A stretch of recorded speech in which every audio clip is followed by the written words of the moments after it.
Let's get peppy. Welcome to Pep Chew, Chew, Chew. That's by popular request in the comments. This is Pep or Planet Extra podcast. I am Chaz Licciardello, a host of Planet America on ABC Australia, and this is an official podcast of the ABC. So say hi to the Ombudsman for me. On Pep, we cover all the stuff that's too nerdy for TV. If you're listening, you can find us on YouTube at the Pep with Chaz and Dr. Dave channel, and you can also see highlights on the Pep Clips YouTube channel, and we're on Facebook at the Chaz from Planet America channel. You also find timestamps and show notes in our blurbs, and if you leave a comment under our current episode video, we are likely to see it. You can also tweet us or blue skies at PEPCHASDRDAVE. That's at PepChaz Dr. Dave. If you want to chat to some fellow Peppers, you can join our Discord server. It's on the screen right now or in the blurb of the podcast. But if you want to contact me or Lockie the Lackey privately, why not email us? The address is producer@pepthepodcast.com. That address again is producer@pepthepodcast.com. And do not forget to subscribe for all that peppy goodness. It all helps. We are recording this at 1:54 p.m. on Thursday afternoon in Sydney, US time. That'll be 11:54 p.m. Wednesday. Yes. New York time. So much information for you all. And this is Dr. Pepper himself, Dr. David Smith. Thank you, Chaz. And might I say, that was a very fine tribute to Richie Benaud, which I appreciate because I think like a lot of Australians who grew up in the 80s, Richie was like a surrogate grandfather to me.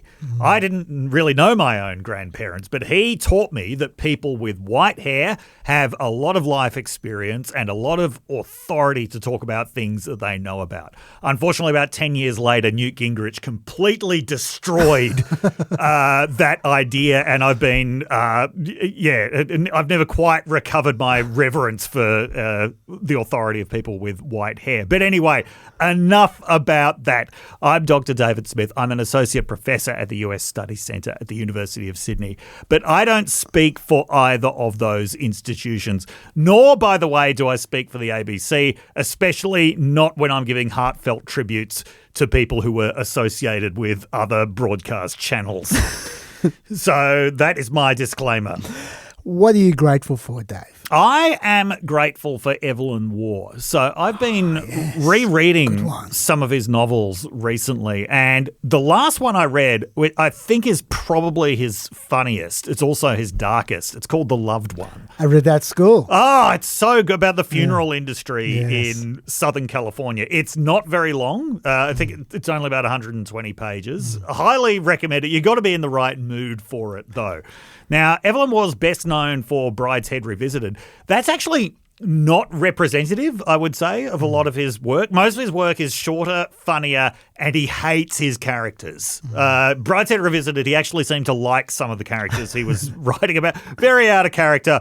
The Loved One is a lot more in character. And I'm always slightly fascinated by works of art about the US by people who either never went there or hardly spent any time here. And yes, I'm aware of the irony of what I'm saying at this point. But Evelyn Waugh did not spend very much time in the US. He only, I think, ever went there for 2 months to California to try to negotiate a film deal for one of his books, which he didn't ever think was going to happen anyway.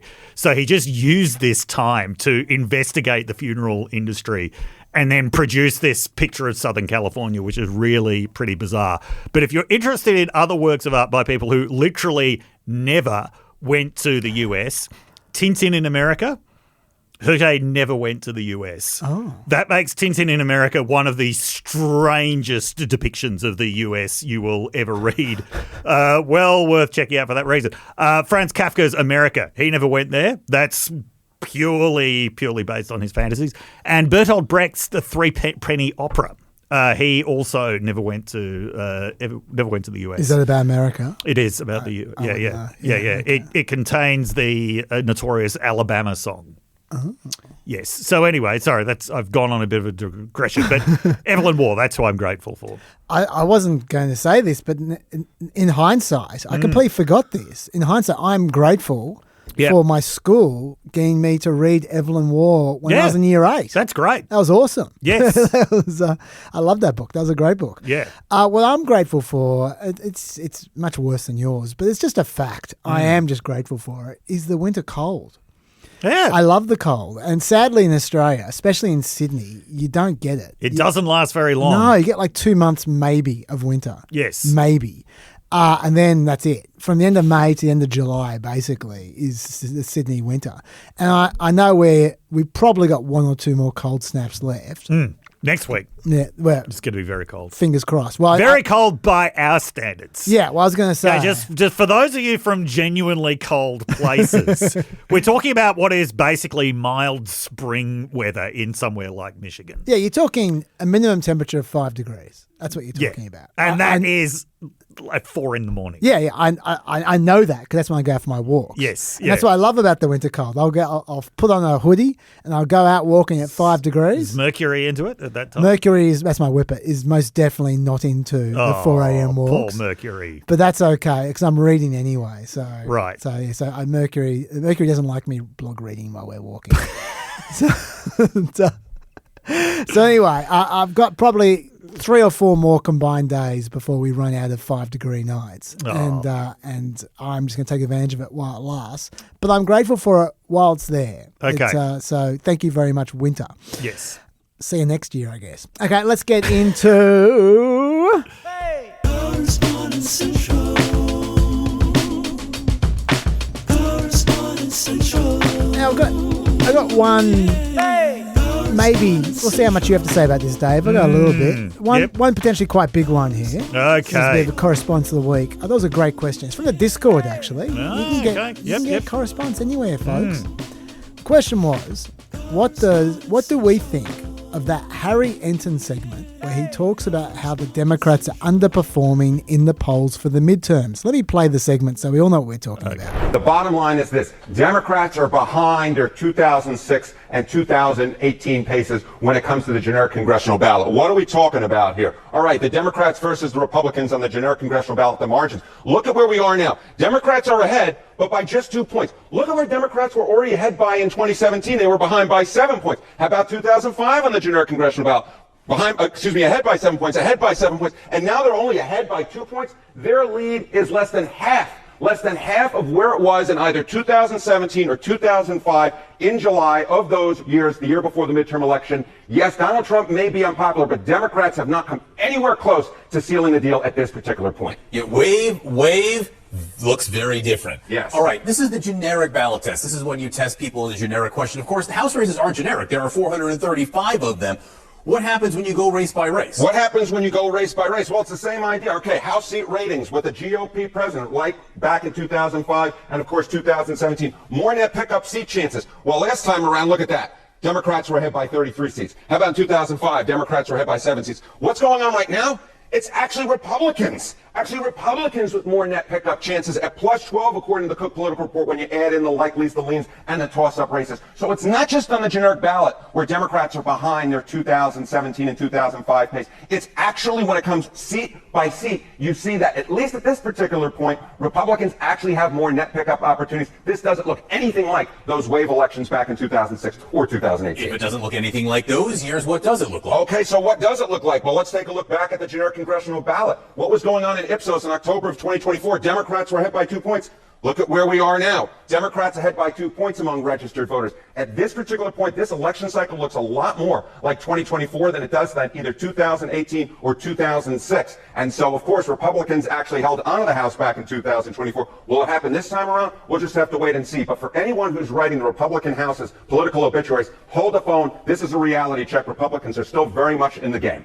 Area, and that'll be quite a reality check, I think, for a lot of Democratic voters. And you can throw in one other Harry Enton segment while we're at it.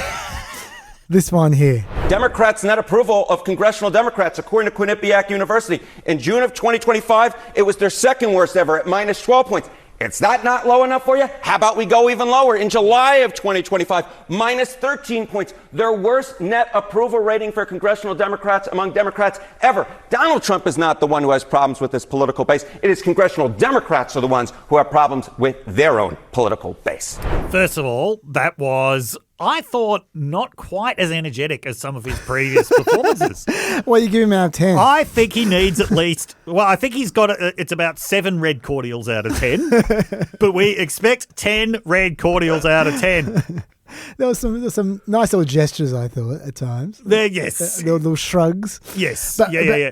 What's your take in terms of the midterms? Look, given what that? without speculating about the actual midterm results, so just looking at it more in terms of what this says about the Democratic Party now, I do think, and I think he was getting at this, the Democratic Party now, Democratic Congress now, is probably less popular with its base than I've ever seen it before. So I think that is what is showing up in those generic congressional polls. I think it's still too far out to be able to project that onto midterm results. But what it says about congressional Democrats now is they are very, very unpopular with their base. Yes. I think that's what's being reflected in those results. I haven't seen any, I could probably find them. I imagine congressional Democrats are just, almost 100% unpopular with the Republicans. I'm not sure where they are with independents at the moment, but I'm pretty sure that what that reflects is really deep disgust with congressional Democrats by a lot of the Democratic base.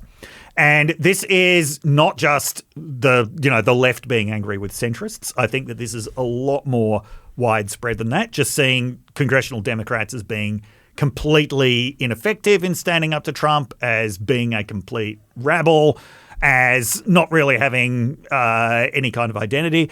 I've said before that parties that go through painful election losses often go through long periods like this. They do. But I think in both 2005 and 2017, there actually was far more of a sense of Democratic Party unity at that point. And I just from what I remember from those periods, there was actually a bit more of a sense of excitement about Democrats in Congress.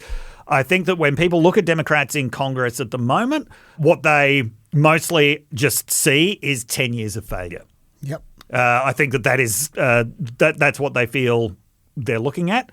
The most prominent Democrats in Congress are mostly the kind of faces of that failure, with a few exceptions.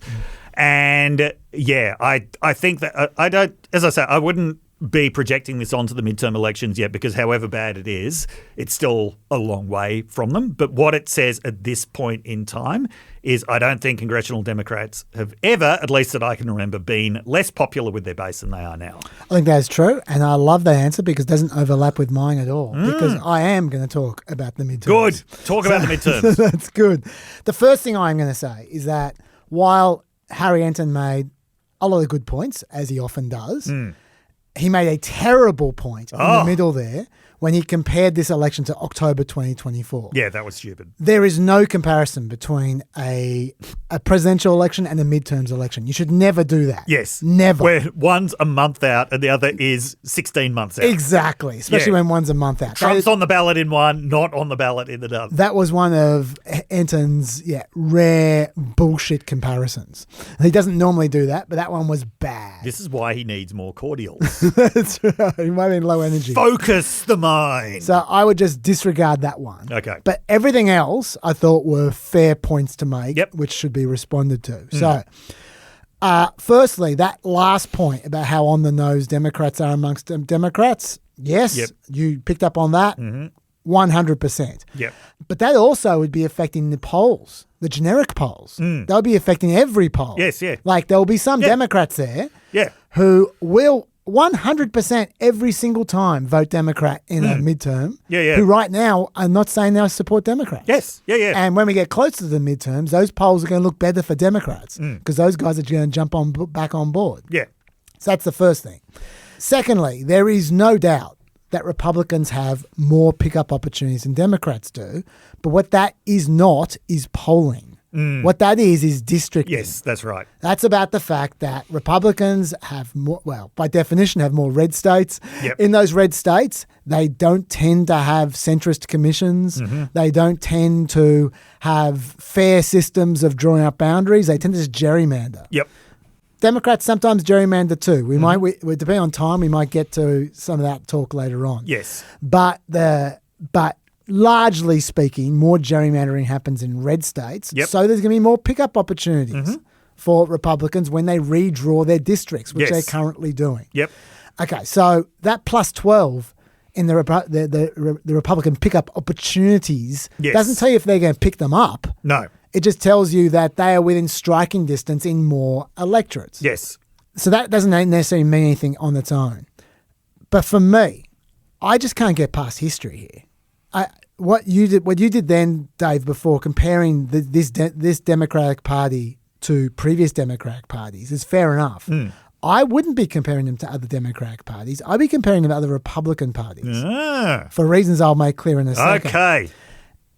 But just generally speaking, every single presidency in the first 12 months, you see these kinds of pieces saying this time it's different. The president's party is looking great. But Trump's polling issues, they've only just begun. There's 16 months to go. And this is the point that Dave was making, is too early. There hasn't been a midterms where the president has kept the House in almost 40 years, with one exception, which was right after 9/11. Yep. 2002. Yeah, when Bush's approval was stratospheric. Even in the last midterms, when people universally, including us, were surprised at just how well the Democrats did. They did surprisingly well while Biden was the president.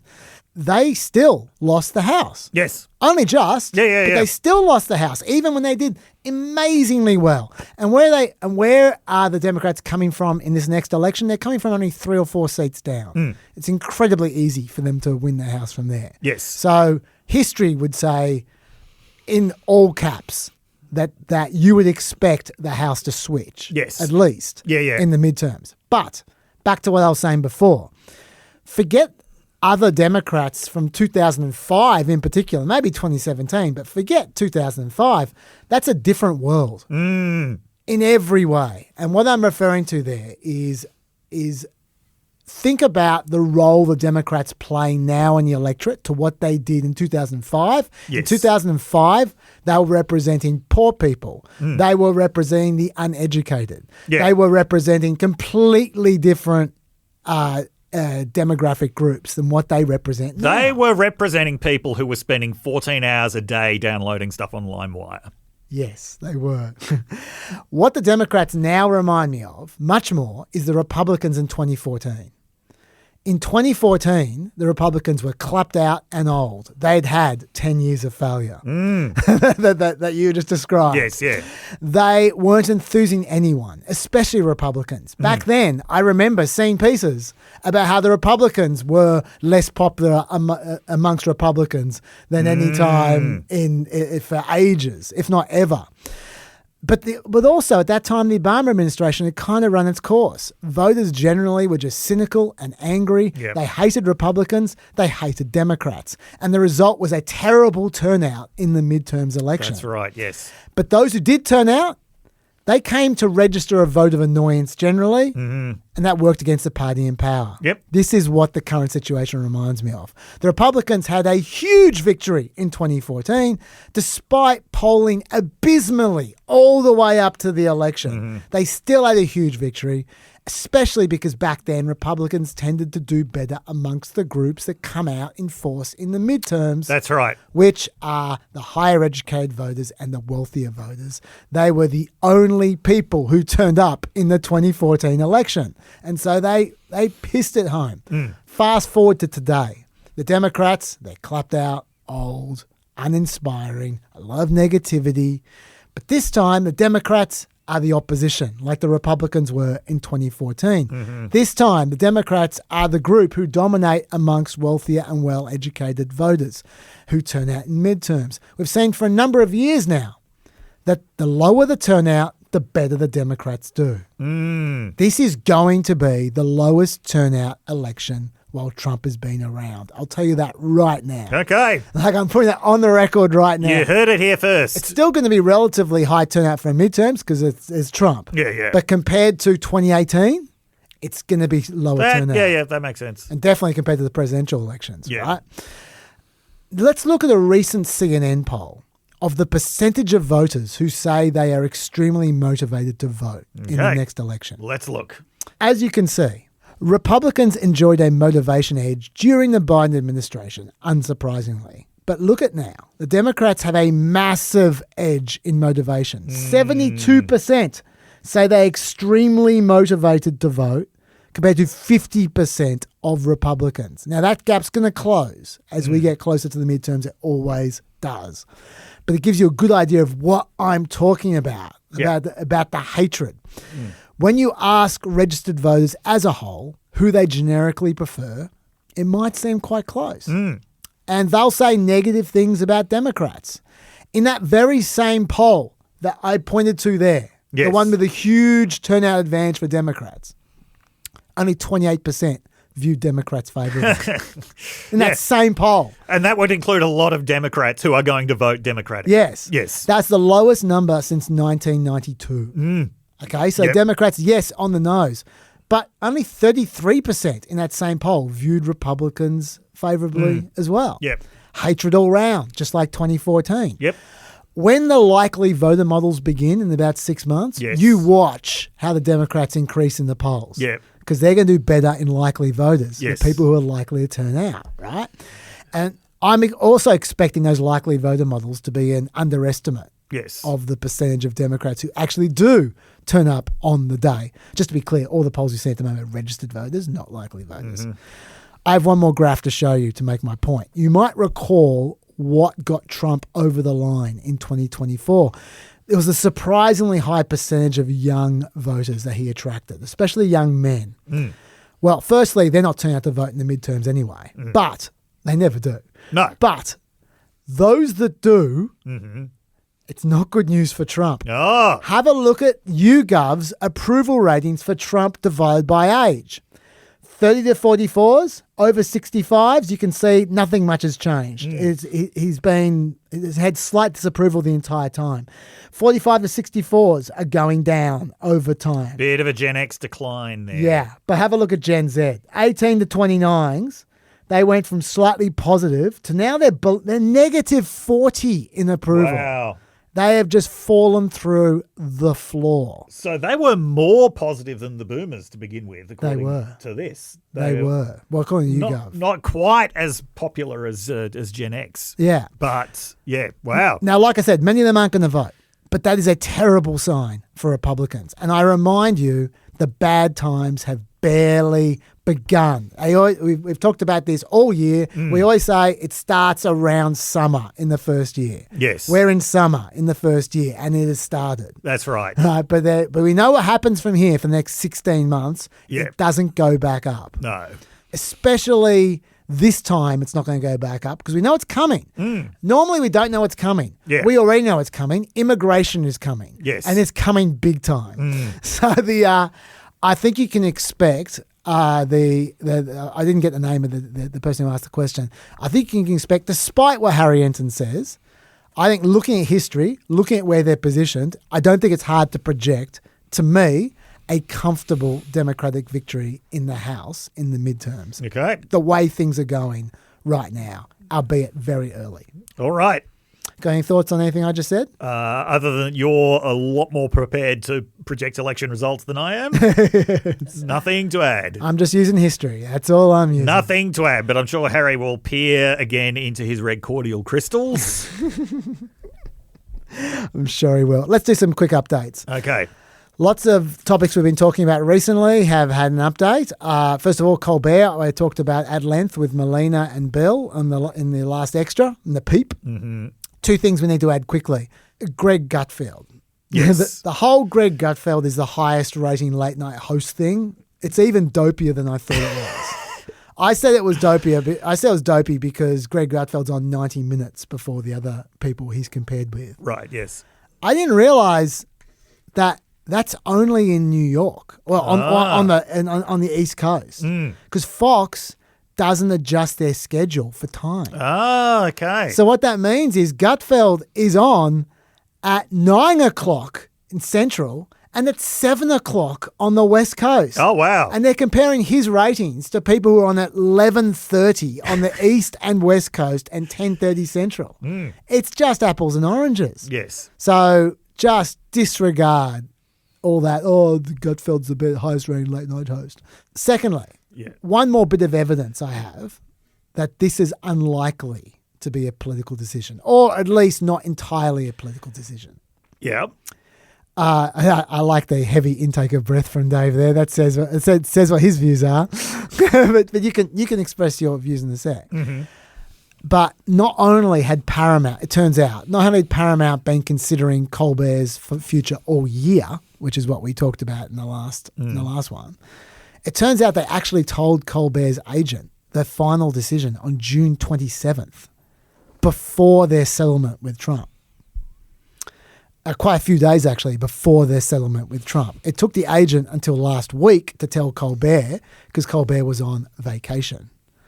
And he waited until then. But he actually knew about it for weeks beforehand. So people were using the timeline. Oh, they had their settlement and now they're desperately trying to suck up after the settlement. So then they got rid of Colbert. That's not how the timeline went. Mind you, that doesn't rule out politics. No. Like I said during PEP when we were talking about this, it could easily be a bit of both. You could have a economically unviable situation which you're not prepared to tough your way through, because there's also the potential benefits politically. So it could be both. But I do think it just tilts the scales a little bit more towards a financial justification. Do you want to say why you took a sharp intake of breath when I said that before, Dave? Yes, because when they said this was purely a financial decision, that was their political decision. There's no getting away from the political dimensions of this. Okay? So when they say they made a financial decision, yes, it was a decision completely consonant with their vision for a financial future, which is a merger with what's it called? Skybright? Skydance. Yeah. That is blessed by the Trump administration, right? So it was a financial decision to do something that was politically amenable to the Trump administration. There's no divide here between financial and political when it comes to companies like this. Their politics is, let's keep in favour with those who can advance our financial interests. I think when they said financial decision, you were meant to interpret that as a financial decision. I'm sure that's how they wanted me to interpret it, but I'm going to interpret it realistically instead. Yes, it was a financial decision to make a decision that would be politically popular with Trump. Okay. And the fact that they may have made it before the settlement rather than after the settlement, I don't think has much bearing on it. I mean, their planned merger has been around for a long time. Yep. They have known ever since the election last year that was going to have to get past a Trump official, and they've been making decisions in that light ever since. These are financial decisions that are also political decisions. Fair enough. Actually, I do agree with you that even doing it before the settlement, that is true. That they were aware of the situation then anyway. Yes. So I think that's a fair point. Yeah. America Party update. Got some interesting polling here. I was going to ask whether Harry's got anything to say about America Party polling. This wasn't Harry. Okay. This was a CN poll. Okay. 63% would favour having a new third party as an alternative to Democrats and Republicans. 25% would favour a Musk-run third party, including 29% of Republicans. That's before it even starts. That's before we have any negatives at all. That's just off Musk. Yeah. YouGov had similar situation. 45% wanted a third party, 11%. So they're interested in supporting a Musk third party. So, yeah. And that 25% and that 11%, for reasons that we discussed a couple of weeks ago, that is way, way higher than he could ever realistically hope for. 100%. Even if, people do it. Because, that 29% of Republicans, ultimately they would prefer not to have Democrats in power probably over anything else. Yeah. Yeah. And that is what is going to motivate their vote. And it's really easy for people before a party even exists to go, yeah, no worries. Yeah, cool. Yeah. But the fact that so few people are currently saying, yeah, no worries, cool, for an Elon Musk party says a lot. Yeah, but I mean, it's not surprising that polling shows that a majority of Americans want a third party, even if they wouldn't even be planning on voting for it. Yeah. They just want it. Unfortunately, that is not going to happen until there is electoral reform. Sadly, yes. Yes.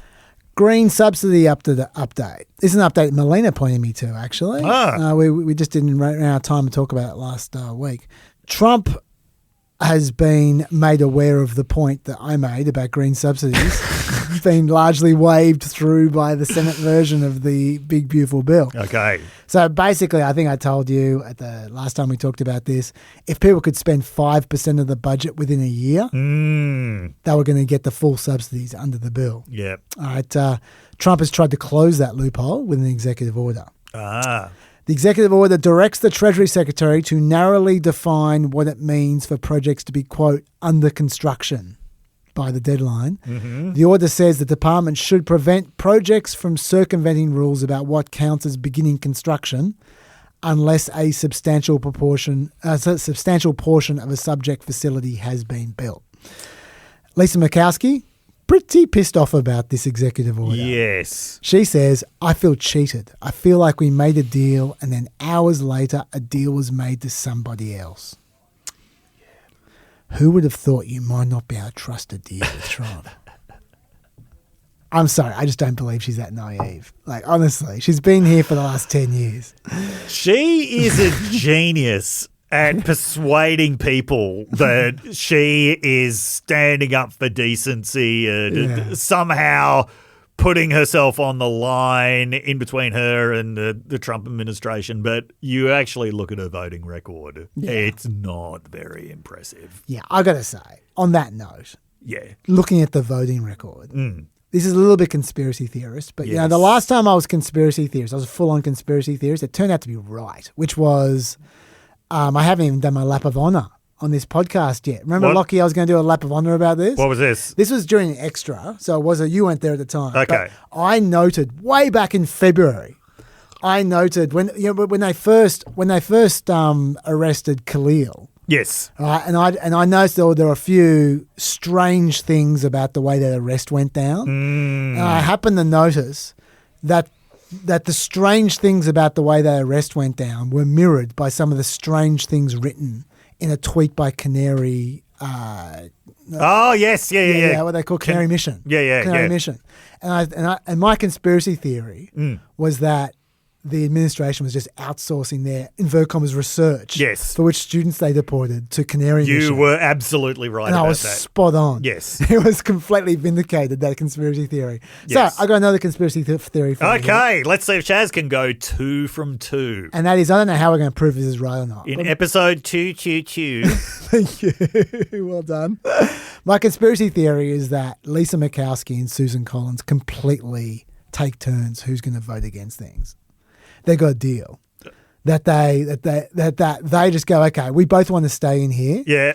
We know we both need to appear moderate. Yep. We know if one of us goes too hard against the administration, we'll get sicked by the base. Yes. So I'll do it this time, you do it next time.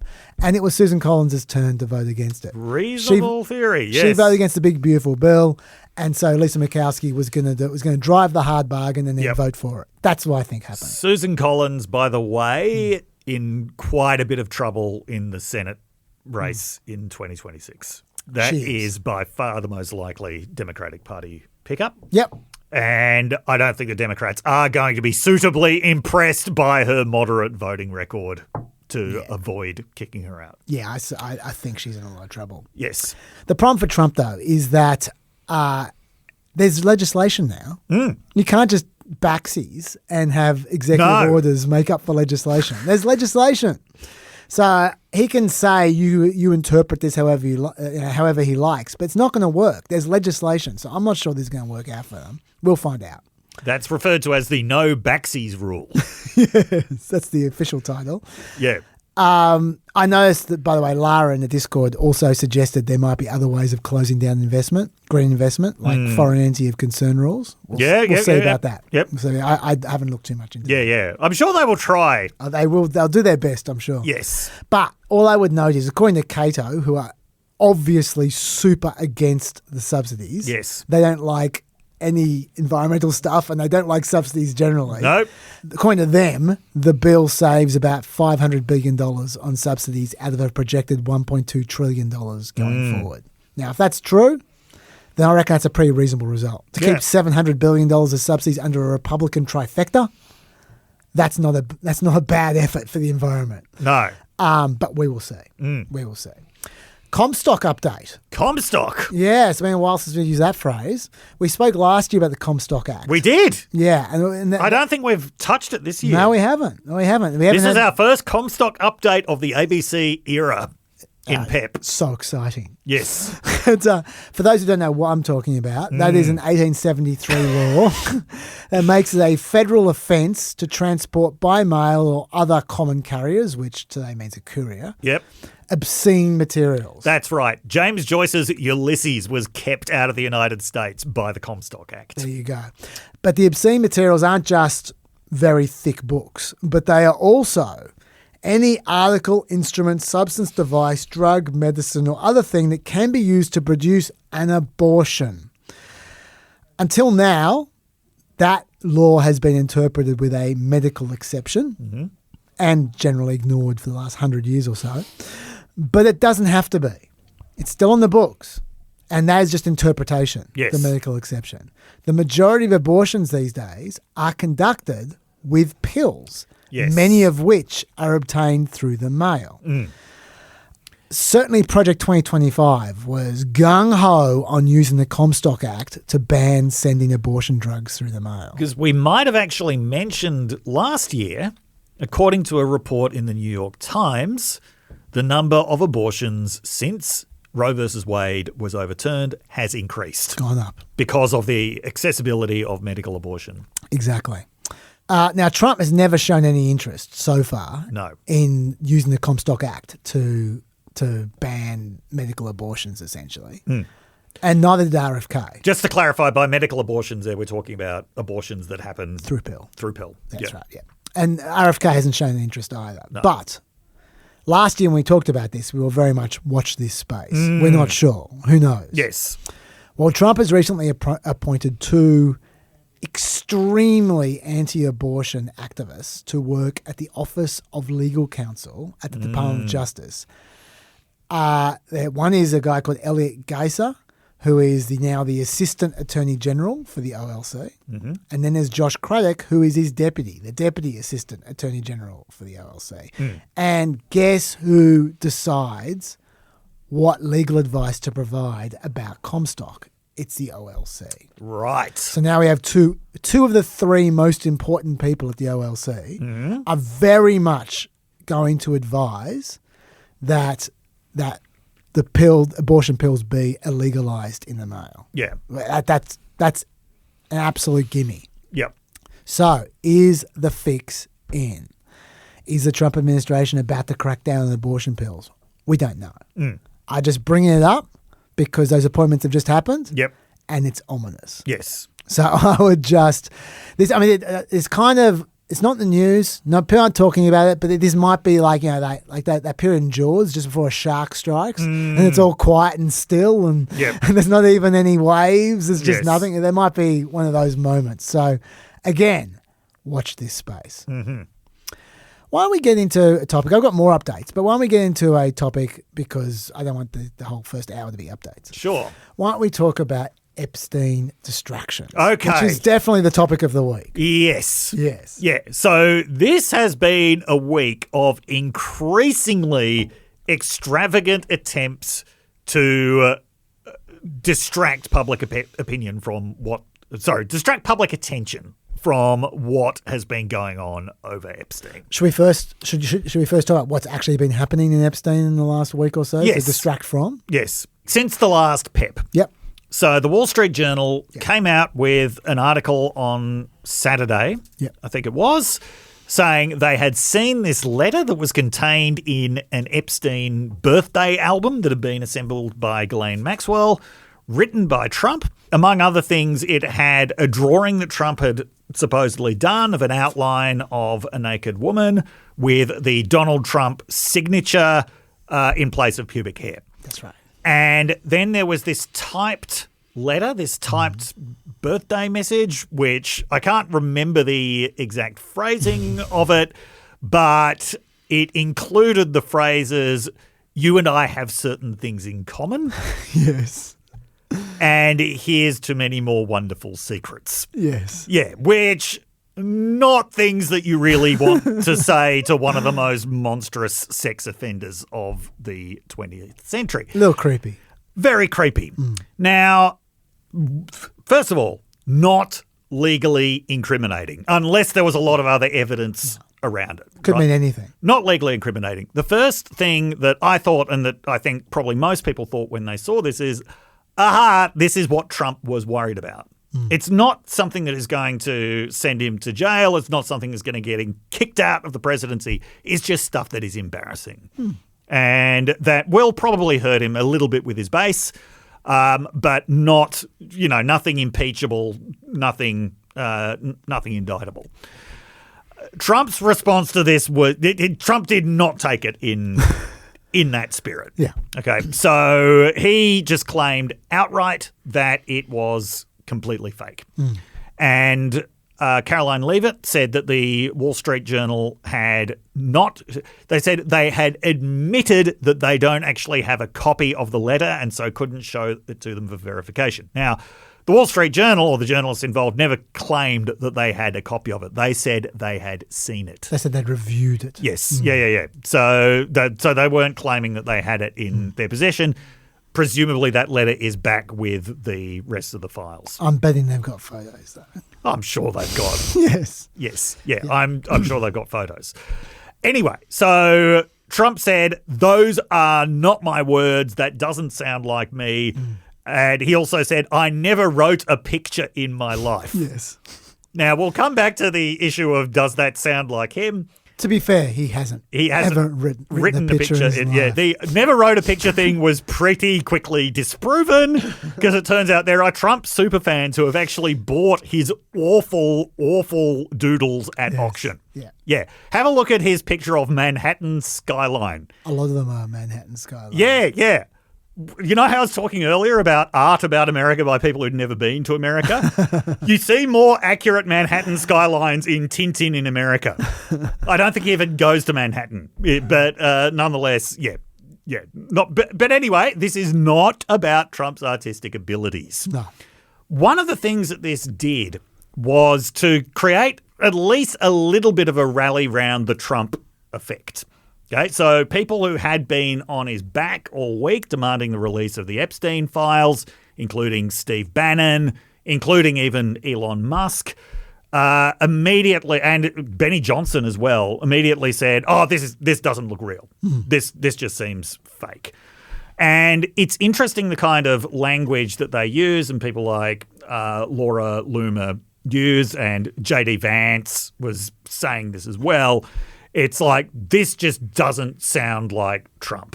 The thing I found funniest was a lot of these people point out they use the word enigma. Yes. In the birthday card. Yeah. Trump would never use the word enigma. Yeah. Let's read between the lines. Yeah. They're saying Trump is too stupid to have written that card. I think that the most extreme That's what they're saying. Version His defenders. They could also be saying something about their own vocabularies here, right? So Enigma, I'm sure, was the name of some nightclub in the 80s.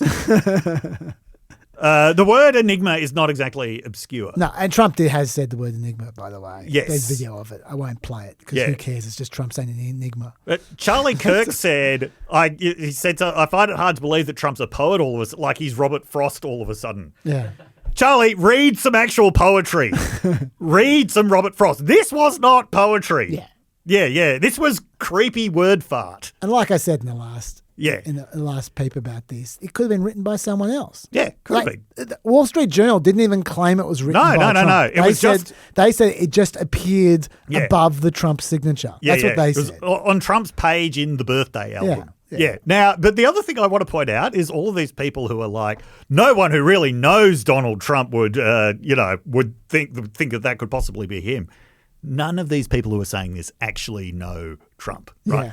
None of these people are his friends in the same way that Jeffrey Epstein was.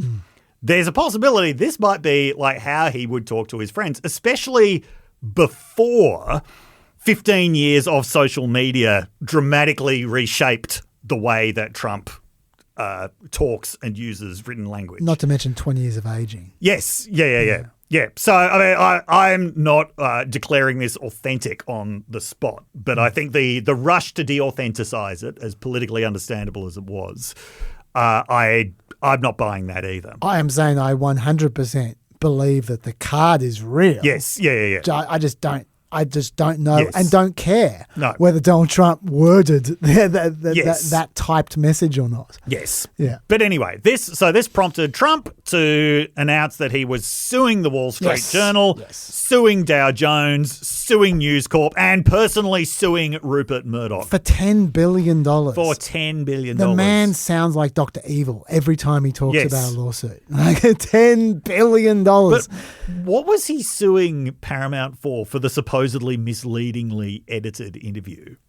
Oh, you're talking Harris? Yeah. He was suing them under a Texas consumer law. Right. For misleading consumers. How much was he asking for there? It was started at 10, it became 20 billion. So this inaccurately edited Kamala Harris interview is twice as damaging as a letter to a sex predator monster in which your signature serves as pubic hair? Apparently. Yeah. Look, I'll go on a limb and suggest that he's not suffering $10 billion worth of damages. Probably Even in this not. case. And he probably wasn't suffering $20 billion worth of damages with the Kamala Harris. Probably not. Can I just say on that note, Yeah. he's suing them for defamation.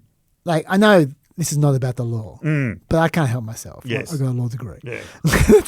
This isn't even vaguely defamatory. No. Like, even if they just made it up, and of course they have a photo. Yes. There's no way they made this up. But even if they did make it up, how is it defamatory to say that Trump wrote a birthday card for someone who everyone knows he was a good friend of at the time? Yeah. Like people might not realize this. They might think defamation is what you get sued for when you say something that's not true. No. It's what you get sued for when you say something that's not true and is damaging. It affects the reputation of the individual. And in the US, there also has to be malicious intent involved, which is very difficult to prove. But in this case, how does this affect Donald Trump's reputation poorly? Like I said, there's nothing written there that says that he's a pedophile or a pedophile excuser. All it says is just a friendly message to someone who he cares about. That's hinting that they have secrets together, and we all know that they picked up chicks together for like 15 years. That's common public knowledge. Look, you're the lawyer, but I wouldn't say that that's not damaging to his reputation. Even if that is common public knowledge. I think it's hard to make the case that is ruining his reputation. Like that is changing his reputation from what it already was before. Well, which is what you need to demonstrate. Yeah, but I mean, his reputation with who? Like maybe it hasn't changed his reputation with Peppers. Yeah, but in whatever the anti-Pep podcast is, like it could have had reputational damage. Let's just put it this way. Yes, we're never going to find out because this is never going to court. No, and the reason this is never going to court is because the very first thing that is and Wall Street Journal know this. Yes, yeah. The very first thing that happens in this trial. Yes. Other than the Wall Street Journal producing the book, which of course they will, or a photo of the book, is the Wall Street Journal then seeks discovery of all of Trump's relationships with Epstein, which become public all of a sudden. Trump does not want this. Then the next thing they do is put him on a deposition. He does not want to go under the oath about Epstein. So there's no way this is going anywhere. In fact, the judge they just drew in Florida for this case. Eileen Cannon. not Eileen Cannon, is exactly the same judge that he had when he tried to sue Michael Cohen for defamation for $500 million. Yeah. And guess what happened then? As soon as they wanted to get a deposition, the lawsuit disappeared. Yeah. It's going to be the same thing again. Maybe they're hoping that Fox will settle in advance. I mean, not that they've got a merger or something No, hanging they over their don't. head, That's the but thing. they do have an audience of Trump loyalists. Maybe, but I don't know. Anyway, he seems to be particularly personally aggrieved with Rupert Murdoch. He does. He said Go. he spoke to Murdoch about this. Yes. And Murdoch said was it that he would take care of it or that he would sort it out? Saw that, I think it was. Yeah. Now, maybe he did sort it out, but it was not to Trump's advantage.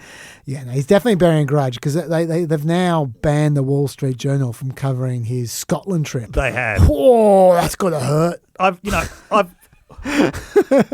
just don't get to go to his golf course. Look, I've often thought about Rupert Murdoch, right? Yeah.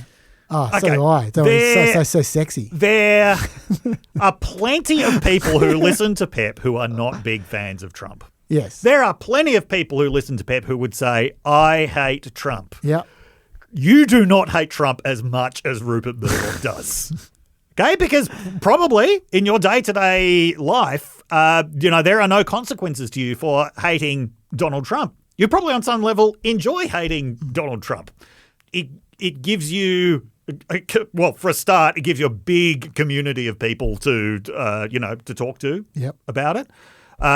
It gives you an outlet for your sincere political beliefs. There's no downside to hating Donald Trump. Rupert Murdoch is somebody who has had to suppress his true feelings about Donald Trump for nearly 10 years now. Yeah. This is somebody who has, in probably the last years of his life, has actually had to shape the whole media discourse in favor of somebody that he regards as a moron, in favor of somebody that he regards as a social inferior, right? Trump is not Rupert Murdoch's ideal political figure. No. The only thing that that is really favorable about Trump to him is Trump basically has all the same enemies as Murdoch does. And I would also say there are some people in the Republican Party who hate Trump more than you can possibly imagine. Yeah. But anyway, so Murdoch doesn't seem to be backing down. No. Given the fact there was another story in the Wall Street Yes. Journal just today. Well, we'll get to that. Yes, about it. So that would indicate that, he's not going the settlement route. But, okay, so then there have been a couple of other things that have been happening. Yep. And, I mean, we could almost say these actually come under the category of distractions. There's a certain category of distractions which is appearing to do something about the files without actually doing anything about it. I know where you're going. Now, the first one of these was after that Wall Street Journal article was released, Trump made a big display of saying, enough is enough. To put an end to this, I'm going to ask for the grand jury testimony to be unsealed if the courts agree to it. Yeah. Now, a few things here. First of all, as it was widely pointed out, the grand jury testimony would only be a fraction of what the people who have been demanding the release of all of the files relating to the FBI and DOJ investigations, that would only be a fraction of that. Tip of the iceberg. Second, the nature of the grand jury testimony, given that it was about putting a terrible sex offender on trial, this is largely stuff that Trump would have known cannot be released for very good legal reasons. Yep. It's to protect witnesses. It's to protect victims. Yep. Not surprisingly, today a Florida judge said, no, I am not unsealing that grand jury testimony. Yeah. I think that what Trump would have been hoping for was to be able to say, can't do it. But I don't think that excuse is flying with anyone. I was just going to say, just on the legal side of this. Yes. The point the Florida judge made was that he literally has no choice here because the 11th Circuit, which is where Florida is, Yes. has an appeals court precedent that you never, ever unseal grand jury testimony for any reason whatsoever. Yes. He said, "He's just, my hands are tied." Yes, yeah. He actually acknowledged all the points being made by the Yep. administration. He Yep. said, I just can't do it. Yes.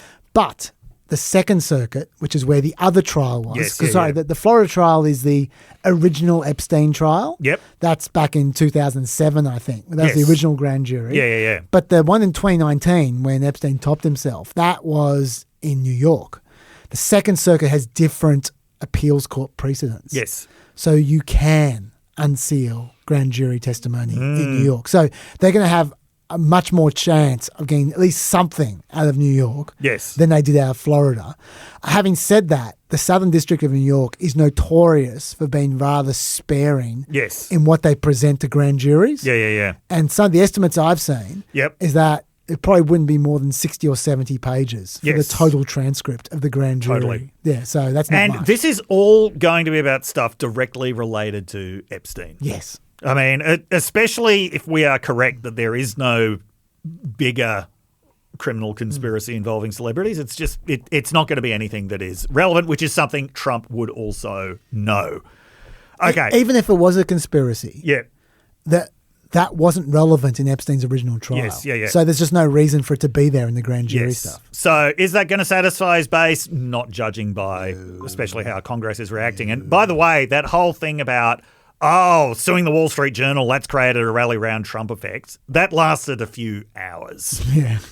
Even though there was an article in Politico, all of these people in Trump world expressing relief, like, yes, it's just gone back to normal now because now it's Trump versus the media. No, just because you get Charlie Kirk and Steve Bannon to say, we support Trump again now, the base is still really furious. Can I just make a point about this grand jury stuff, which is important because it's gonna build. Yes. When asked about releasing materials, Trump's attitude has been, look, I've said to release all credible material. That's up to Pam Bondi. That's been his line, essentially, which puts the focus squarely on her. Yes. Carolyn Levitt has also thrown her and Kash Patel under the bus as well. We've got a clip here. Last time the president just ordered the FBI to release the full Epstein files, just get it all out. The president has said if the Department of Justice and the FBI want to move forward with releasing any further credible evidence, they should do so. As to why they have or have not or will, you should ask the FBI about that. He's got a built-in fall guy there. Yes. In Bondi and Kash Patel, and don't think he's not going to use that. No. Like that there's just going to build pressure on those. So he's suddenly discovered the independence of the Department of Justice. Yes. Yes. Right. So this is somebody who thinks that the president has the right to intervene in university athletic championship records. But he can't interfere with his own Justice Department in that. No. His base is not going to buy this. Trump's whole thing is, I'm the president, I can do whatever I want, especially when it comes to, overthrowing evil conspiracies. Here's where we disagree. Really? I think his base is going to happily kick the shit out of Pam Bondi. They will. I think they already are. No, they've been doing this. They have been doing this for a while. I don't think that they're going to believe that Trump is actually unable Yeah. to, In the smart part of their brain. they'll be very happy They won't do that. to make Bondi the full person. But at the same time, just thinking about unitary executive theory, like the whole legal theory motivating the Trump administration is he would have no problem compelling the Department of Justice to do this. But anyway, seeming to recognize that this wasn't going far enough, then we got the downright bizarre announcement that the Department of Justice is going to subpoena Ghislaine Maxwell. Yes. So is going to interview Ghislaine Maxwell, which Trump says is going to clear the air. We're finally going to discover how Jeffrey Epstein got away with it for so long by interviewing Ghislaine Maxwell, who's currently serving 20 years in prison for helping him with his crime, not just like being a very active part of his crimes. Okay, let's just point out before anything that the Department of Justice has said up until this point, basically Ghislaine Maxwell is the most unreliable person, is the biggest liar ever to have graced the doors of a courtroom in the United States. Okay. Right? They do not believe a word she's said. Like, she has completely maintained her innocence, completely maintained that there was no criminal conspiracy. Not just talking about, I mean, by that I don't mean criminal conspiracy involving lots of celebrities. I mean, she's denied that there was a criminal conspiracy involving herself. Yeah. There's a lot of evidence that she was involved in these crimes. So up until this point, the Department of Justice has never considered her a credible source of information on anything. Yes. So what is interviewing her actually going to achieve? Sorry, are you talking about the interview or are you talking about the subpoena? The subpoena. Okay, good, because that's, Yes. that's the other thing. Yeah. Yes. Yeah. Okay. Yeah. Subpoena. You finish off your point and then I'll jump in. What is it going to achieve? Nothing. Nothing. Yes. This is where I actually disagree with you slightly in that I might be misinterpreting you, but it seems like you're framing this as another distraction. Yes, I am. I actually think that the administration would not be at all happy about her getting subpoenaed. I think they would not be happy at all. I think that this was a screw up by Congress because, I think Trump would not like that. I'll tell you why. Because as I was just elaborating on there is another Ghislaine Maxwell element here, which is we saw a couple of days ago Robert Blanche tweeting out the following: "Justice demands courage." For the first time, the Department of Justice, he thinks he's a Marvel character. The Department of Justice is reaching out to Ghislaine Maxwell to ask, summer, what do you know? At Pam Bondi's direction. That is not the first time the Department of Justice has asked Ghislaine Maxwell, what do you know? You may remember that there was a massive criminal investigation. This is the first time they are going to say, we believe Ghislaine Maxwell. Big difference. At Pam Bondi's direction, I've contacted her, her counsel. I intend to meet with her soon. No one is above the law, and no lead is off limits. So the Deputy Attorney General is about to meet up with Ghislaine Maxwell and talk to her. Not in public. So firstly, Trump was president when Maxwell was indicted in 2019. Why are his DOJ only talking to her now, 6 years later, if they want to do that? Number one. Number two, you've already made the criminal trial point. Excellent point. Number three. Why is it the number two in the DOJ who is talking to her? Normally, it would be the U.S. Attorney for SDNY's deputy or someone who would do this. Someone whose actual job it is. Yeah, not a really, really important person in the Department of Justice. So why would they be there? Someone who, by the way, is still Trump's personal lawyer. Yeah. And for him to say no one is above the law when we all know this has nothing to do with the law is hilarious. What this is about is about seeing if Maxwell will clear Trump's name publicly, presumably, in return for a commutation. Right, yeah. That's what I think everyone's presuming.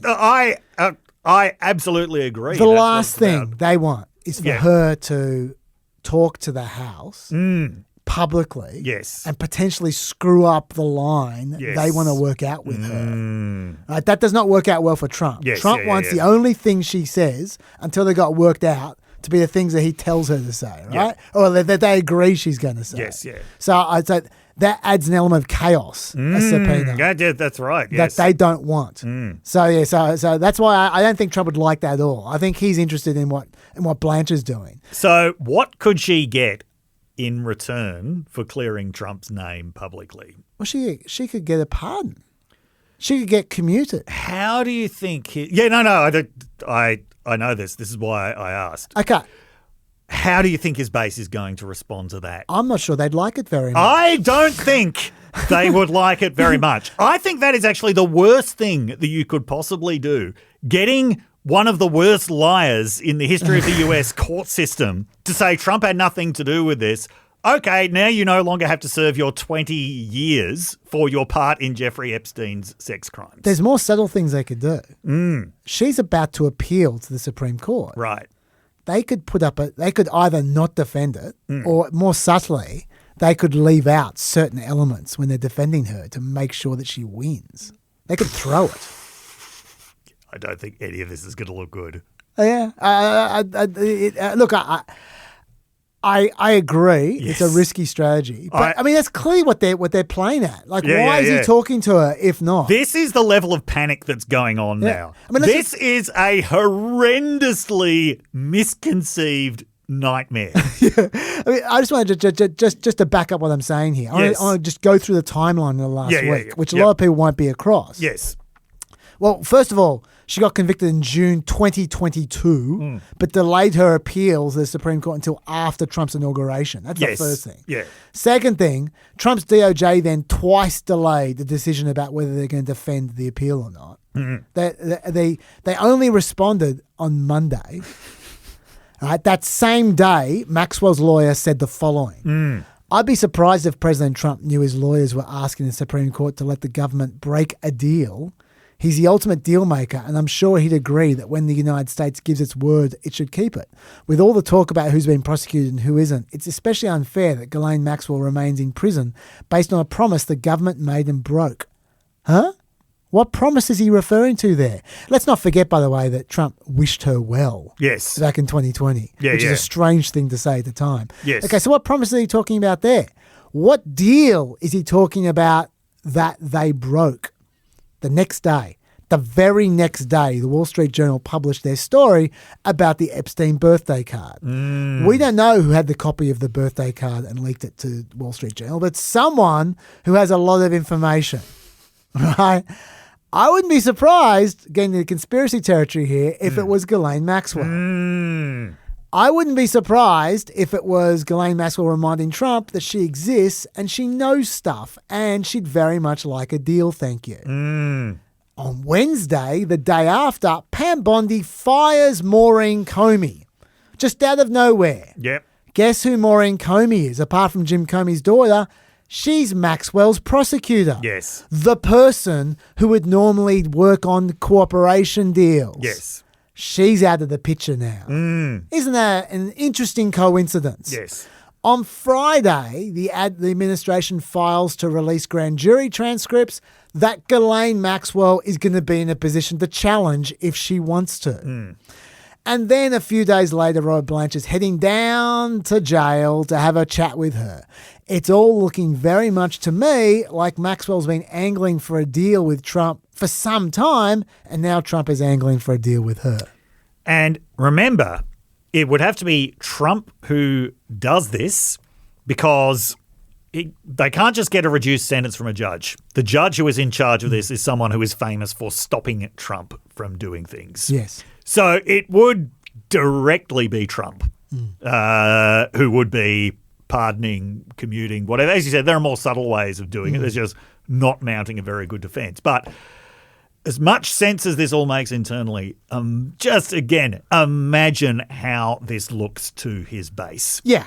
Yeah, now that They see, they're demanding the release of the Epstein files. The Epstein files don't get released. Instead, the administration starts talking to Ghislaine Maxwell, a process which, if it plays out as you're suggesting, possibly ends with her getting released. Yeah, I mean, who was it who said Ghislaine Maxwell is not serving 20 years jail as a result of a hoax? I don't remember. Yeah, anyway, that was one of the responses to when Trump was saying the whole Epstein thing is a hoax. Yeah, that's fair. At the same time, we should forget, you mentioned before the Wall Street Journal's other story. Yes. At the same time as we're talking about this, you got the other story from the Wall Street Journal, which is that Pam Bondi, and we did mention in previous, I'm not sure it was PEP or PEP, that Pam Bondi got thousands of hours of discovery of the Epstein documents happening behind the scenes with the FBI and got them to flag every mention of Trump. Yes. Well, the Wall Street Journal story is that in May, Bondi told Trump that his name appeared multiple times in the documents. Yes. They say many other high-profile figures were named. Yep. They say that and Bondi said it was nothing incriminating. They say it's unverified hearsay about many people, including Trump, who had socialized with Epstein in the past. It's not necessarily anything, but it keeps the stench around Trump. And by the way, it puts more pressure on Bondi as well. Yeah. She's right in the middle of the cover-up. Yes. Like, there's so much pressure building on Bondi at the moment. Yes, So there is that. And also, I mean, like, you can see how this plays out with some of the... Because there's new allegations this week as well. Yeah. Are you across the New York Times allegations with Trump? Not across I know Michael Wolff's interview with The Telegraph. Oh, why don't you talk about Wolff and I'll talk about the New York Times? Okay, so Michael Wolff had an article with the London Telegraph that was then reproduced in a lot of other news outlets where, I mean, he said some interesting stuff. Now, I'm just going to say straight off, I regard Michael Wolff as highly unreliable. So do I. On a lot of levels. But this is definitely someone who had a lot more contact with Jeffrey Epstein than anybody else I'm aware of. He was hanging out a lot with Jeffrey Epstein in the last few years before he got arrested. He was regularly going to Jeffrey Epstein's soirees. And he says Jeffrey Epstein told him that Trump was his best friend before their falling out in 2004. So Jeffrey Epstein says that Michael Wolff says he has all of these recordings of Jeffrey Epstein, but no media outlet has ever wanted to touch them because too icky or too controversial or, defamation minefield or whatever. But he claims he's sitting on these multiple bombs. He says he's seen photos that are in the files of Trump at one of Epstein's pool parties with a couple of topless women in one, another one where he's got a stain on his pants and multiple women are pointing and laughing. Yeah. So, I mean, who knows what that actually involves. The bit I found most interesting was Wolff suggested that Trump might have been the one who turned Epstein in 2008. Like that, because he said last week they had a falling out. It was over a real estate deal, even though everyone in Trump world is saying, Mr. Trump threw him out of Mar-a-Lago because he was a creep. Yeah. No, it was a falling out over a real estate deal. But apparently it got increasingly bitter. And Wolff says Epstein thought that Trump was the one who turned him in. Oh. Now, how much likelihood would you accord to that? Well, I've got no idea what Epstein's basing that on. Part of me thinks if Trump actually had been responsible for Epstein getting arrested, he would have claimed credit for it by now, right? Yeah, probably. Wouldn't he have claimed, I was the one who put him in jail? Yeah. But then people would ask, how long did you know about it? Yeah, unless there's a lot of potential for mutual blackmail involved. Yeah. But anyway, so that's Michael Wolff. It is Michael Wolff, so, take it or leave it for what it is. I'll tell you the New York Times story, which I find quite reliable. Mm-hmm. According to the New York Times, Jeffrey Epstein's first accuser on 2 occasions mentioned Donald Trump's name to law enforcement as an associate worth investigating. Ah, yes, I saw this. Yeah. Her name is Maria Farmer. She worked for Epstein from 95 to 96. Mm-hmm. She says she was sexually assaulted by both Epstein and Ghislaine Maxwell. I'm going to quote the New York Times directly about the Trump section. Yep. The encounter with Mr. Trump, Miss Farmer said, occurred in 1995 as she was preparing to work for Mr. Epstein. She said she told the authorities that late one night, Mr. Epstein unexpectedly called her to his offices in a luxury building in Manhattan, and she arrived in running shorts. Mr. Trump then arrived wearing a business suit and started to hover over her, she said. She said she told the authorities. Miss Farmer said she recalled feeling scared as Mr. Trump stared at her bare legs. Then Mr. Epstein entered the room and she recalled him saying to Mr. Trump, No, she's not here for you. The 2 men left the room and Miss Farmer said she could hear Mr. Trump commenting that he thought Miss Farmer was 16 years old. After her encounter with Mr. Trump, Miss Farmer said she had no other alarming interactions with him and did not see him engage in inappropriate conduct with girls or women. Now, Stephen Chung denies that this story ever happened, but if you believe her, and I do, that suggests that Trump probably had reason to suspect Epstein of being a pedophile at the latest by 1995, and he did nothing, remaining close friends with Epstein for 9 more years. That's exactly the kind of story that Trump does not want out there. Right, yes. Yep. And so, it's not saying that Trump's a pedo. It's saying that Trump knew all about it and is indifferent. Yes. Yeah. So that is another kind of story. And there'll be endless of these kinds of stories over the next few weeks, I expect. Yep. CNN has another variety of these kinds of stories. Not that kind of story, but a different kind of story where here's a photo. Here's a photo of Epstein attending Trump's wedding in 1993. Whoa! For those who are listening rather than seeing, what you're seeing there is just a grainy photo of Epstein walking through an entry. Wow. He has legs.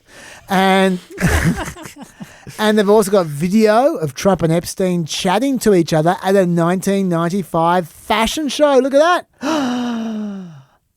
Oh, my God. He's got lips. He talks. He even turned his head.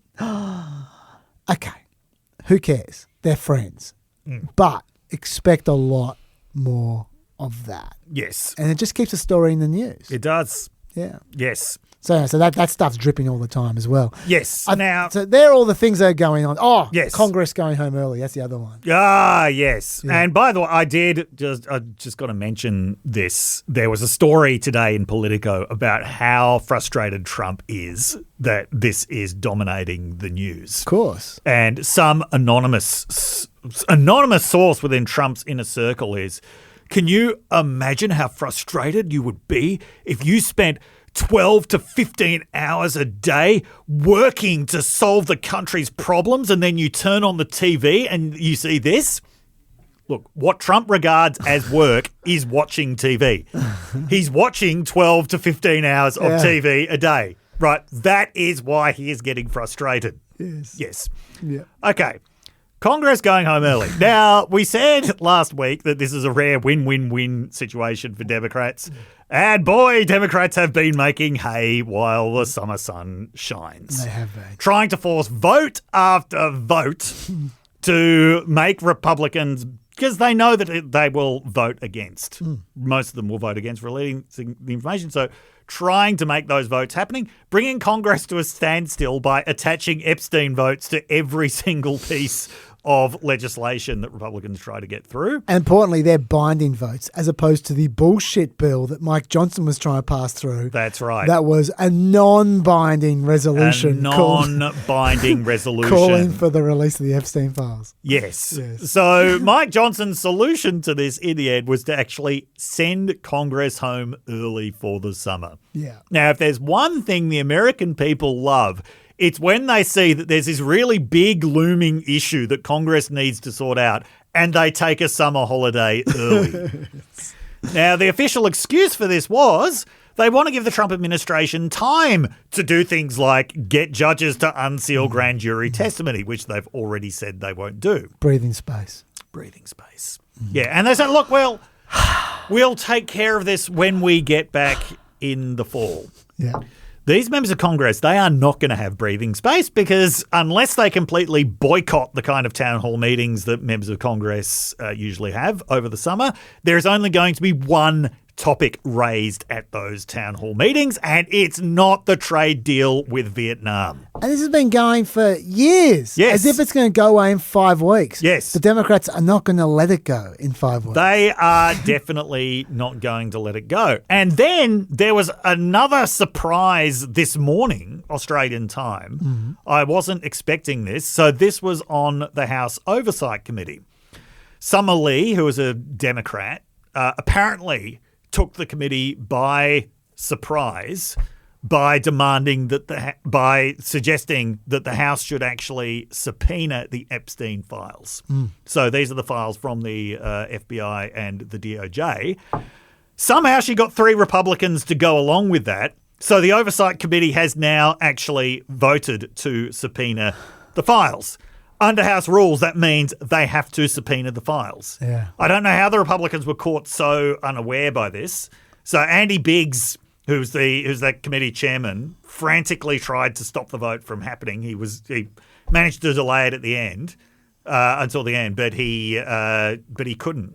So Trump's just going to say no. So now James Comer has to subpoena it. Yes, they can say no, but this is yet another thing.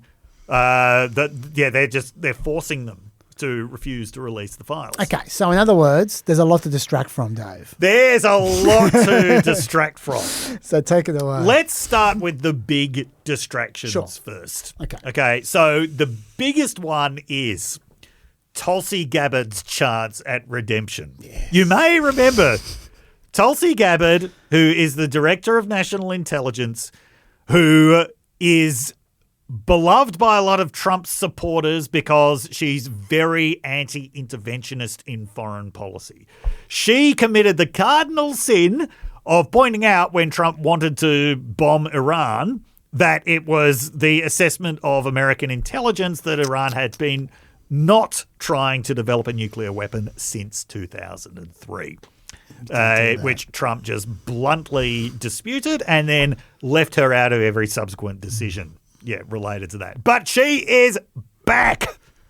She is back alleging a seditious conspiracy by members of the Obama administration, including Obama himself, in the last 3 months of the Obama administration. Now, what is this about? Well, remember, Trump actually foreshadowed this when he was complaining that the Epstein brouhaha was distracting from the real issues, like investigating the 2016, 2020, and 2024 elections, 2 of which you might remember he won. Yes. Okay, so what's going on here? This is all to do with the intelligence agency's investigations into whether there was Russian interference in the 2016 election. Now, the central finding of those agencies, which has never been disputed, is that, yes, there was intervention. It took the form of hacking the emails of members of the Clinton campaign, then pushing that information along to WikiLeaks, where it was publicized in a way that potentially damaged the Clinton campaign. There was other stuff going on as well. There were online misinformation campaigns. I've never been the slightest bit impressed with that because we're talking about things like Facebook pages that reached 40,000 people or something. Kind of, let's just say nothing compared to the amount of disinformation that was being produced in the United States at the time. Yeah, and we're talking like memes like Jesus arm wrestling the devil. It wasn't very compelling stuff. Yes, yeah. And I mean, you may remember that these investigations did result in, 20 Russians getting indicted. Yeah, not that they're ever going to face justice. But importantly, every time we talk about Mueller-related stuff, and that's what we're talking about here, you've got to remember the 4 or 5 people who went to jail for perjury. Yes. Because they lied about something. Yes. That maybe if Mueller had that information, he might have been able to charge people something more serious than knowing about memes. Yes. Yeah. So the finding of the Mueller report was that Trump himself had not colluded with the Russians. The report still found that members of the Trump campaign had met with Russians who were trying to interfere in the election. Yeah. Okay, so that's just basic background on what's going on. Yeah. Now, what Tulsi Gabbard is alleging, or what she's suggesting, is that at the end of 2016, intelligence agencies came to the assessment that the Russians had not hacked into American voting systems to try to interfere with votes, right? And that is, that's been a consistent finding. It is. Nobody in intelligence, nobody in the Obama administration, definitely not, ever suggested that voting machines had been hacked. That's right. The fantasy about voting machines being hacked by a foreign power, you might remember, belongs almost exclusively to the 2020 election, when there were people claiming that they had been pre-programmed by Venezuela or something like that. Okay. What Gabbard is claiming now is, they came to that assessment, but instead of saying that, after some high-level meetings between Clapper and Brennan, and I think she's suggesting Obama himself, that instead they were putting out these reports saying that there had been Russian interference in the election.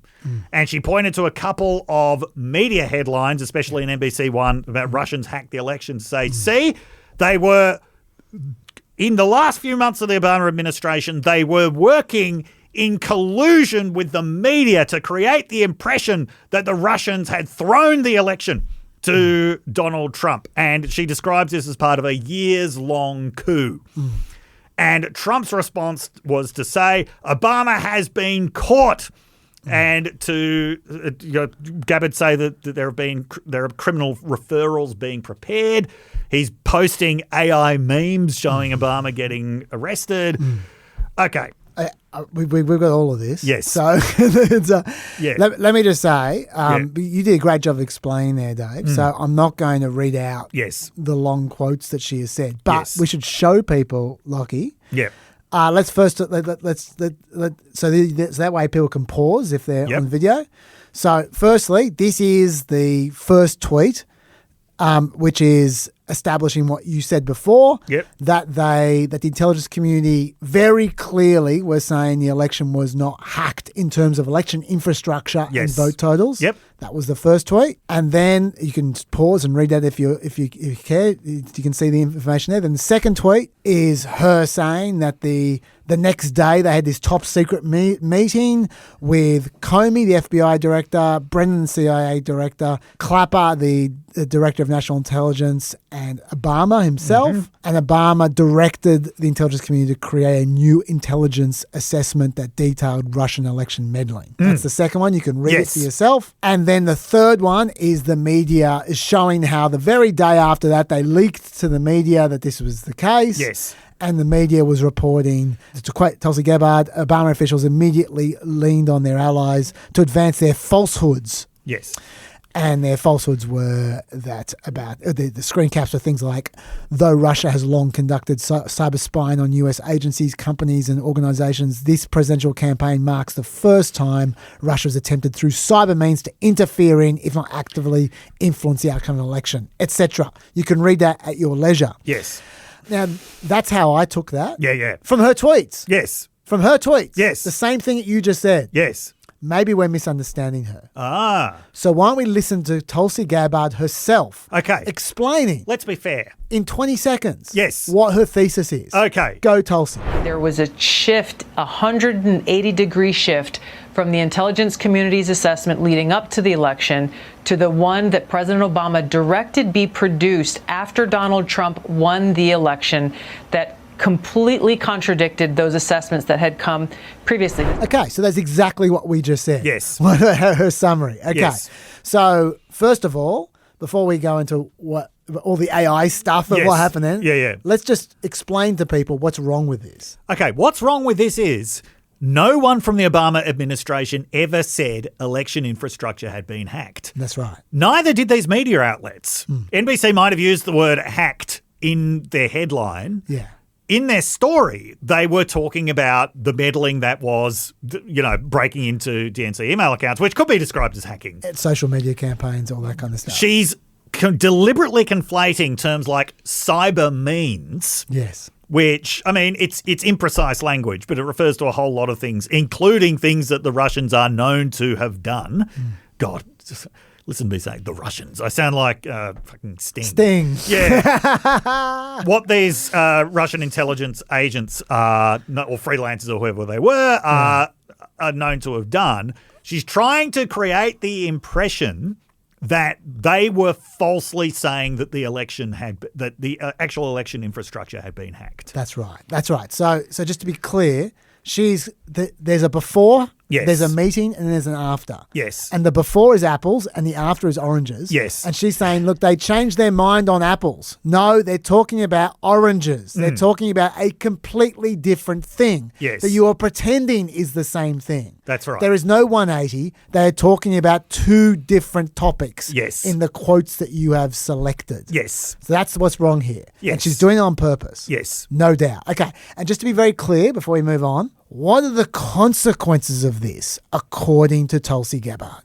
This document was then used as the foundation for everything that came next. It was essentially a years-long coup that was launched against President Trump before he even had the opportunity to take his oath of office and be sworn in as President of the United States. So, as you know, there was a Mueller investigation that went on for years, cost taxpayers nearly $40 million. There were 2 congressional impeachments. President Trump and almost every member of his family were smeared and attacked, faced lawsuits, depositions. High-level officials were investigated. Some were arrested and put in jail. You shouldn't even need me to explain why that's bullshit.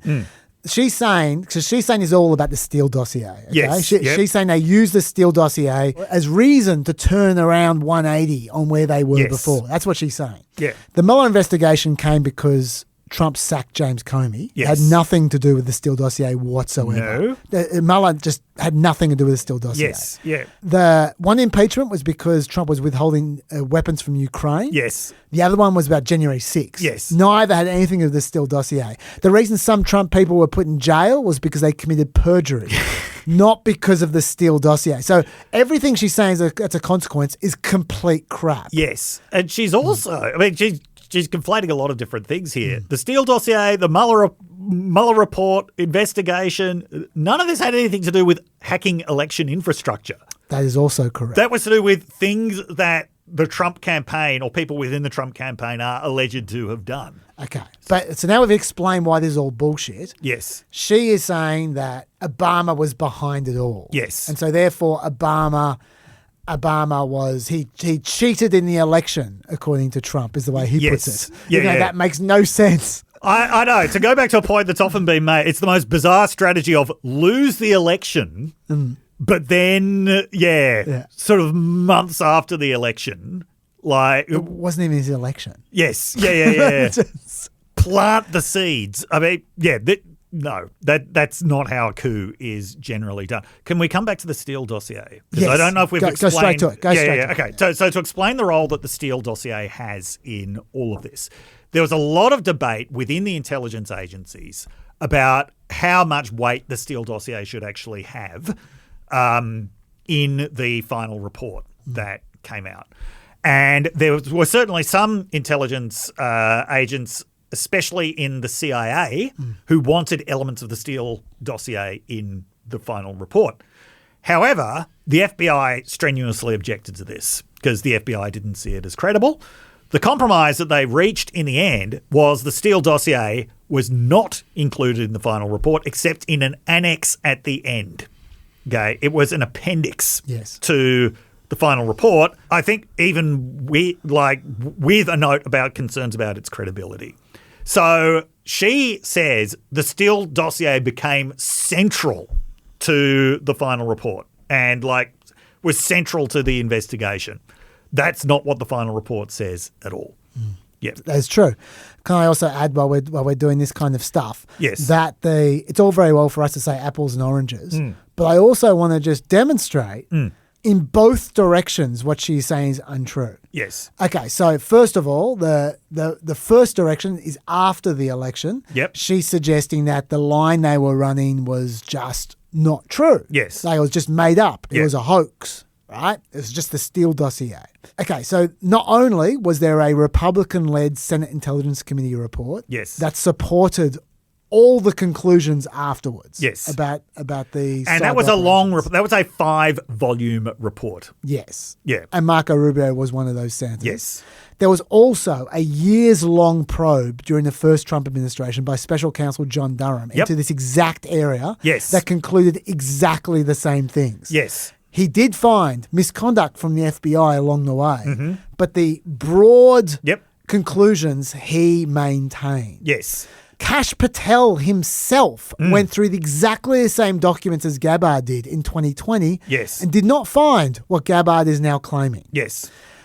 Even 2 weeks ago, John Ratcliffe, as head of the CIA, released a report which concocted, by the way, a completely different allegation I didn't even tell you guys about against John Brennan from 2016. It's very technical and it just doesn't matter.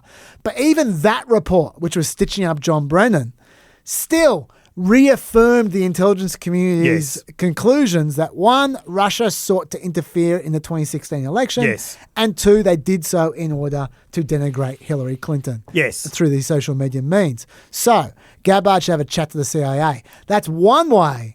That's one direction in which what she's saying is bullshit. The other direction is before, when she said that they didn't even have this theory until this fateful meeting on December 9, when Obama supposedly told them to do this. By the way, there's no evidence for that at all. No.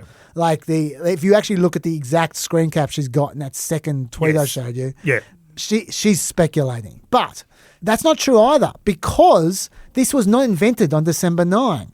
In October 2016, 2 months beforehand, the FBI applied to the FISA court to get a surveillance warrant out for Carter Page. If you're a long-time pepper, you know we've talked about that one a lot.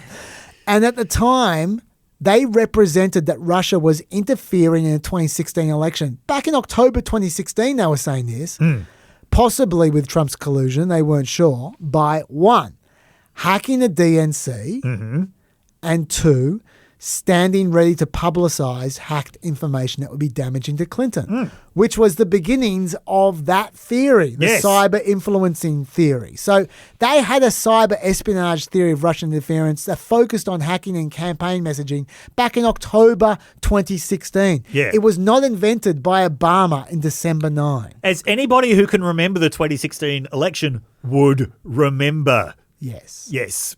But did you see the other bombshell that was released today by Gabbard? No, I haven't. A declassified House Intelligence Committee report from 2017. So this has never been seen before. Ooh, sounds hot and fresh. 44 pages long. Yeah. Just bear in mind, the Senate report that Marco Rubio signed off on was 5 volumes. 5 volumes. 5 volumes long. Yes. And was the accumulation of years and years of investigations. Yes. This was in early 2017, came from the House Intelligence Committee, which, as you can remember, was Republican-dominated. So there were 3 findings about Russian interference. They didn't dispute the first 2. So the first one was that Russian interference was about sowing distrust in the electoral system among Americans, which is that's pretty well established. The second one was that he was trying to damage Hillary Clinton's prospects because Clinton was a pretty kind of anti-Putin hawk. They don't dispute that. No, they dispute the third one, which is that Putin had a preference for Trump. The finding of this House Intelligence Committee was that, no, there's no evidence that Putin had a preference for Trump. Just because in a 2-horse race he didn't want Hillary Clinton, that doesn't mean that he had a preference for Trump. Now, Gabbard is now brandishing this 44-page report around as if it's like more evidence of this seditious conspiracy. So it flies in the face of all of the investigations that were conducted since. Yes. And also it doesn't make any sense. No, that doesn't make sense. So the bottom line is... if I taking this all seriously, which of course we shouldn't. The bottom line is that people can disagree about intelligence. Like, I know one of the things she's flagged is coming is a whistleblower. There's a whistleblower who disagrees with the conclusions made by the Obama Intelligence Committee. Community. Sure. I mean, look. I could talk for a long time about my concerns about the intelligence in 2016 and about the FBI. And you just mentioned you thought the whole social media thing was bullshit. Like, I do too. I'm not saying it didn't happen. I'm just saying it was insignificant and shouldn't be taken seriously. In my view. Minds can differ. Reasonable minds can differ. Like that's not treason. No. And by the way, we just skipped over that. It's Gabbard saying that, not some psycho tweeter. Gabbard is the one talking about coups and treason based off this. Have a look. Maria, the implications of this are frankly nothing short of historic. Over 100 documents that we released on Friday really detail and provide evidence of how this treasonous conspiracy was directed by President Obama just weeks before he was due to leave office, after President Trump had already gotten elected. So the effect of what President Obama and his senior national security team did was subvert the will of the American people, undermining our democratic republic and enacting what would be essentially a years-long coup against President Trump, who was duly elected by the American people. These words mean something, Dave. Treason, coup, they mean something. They don't just mean bad things. No, treason is a pretty serious offence. Yeah, it is. Let me just remind you what treason means. Article 3, Section 3 of the United States Constitution defines treason.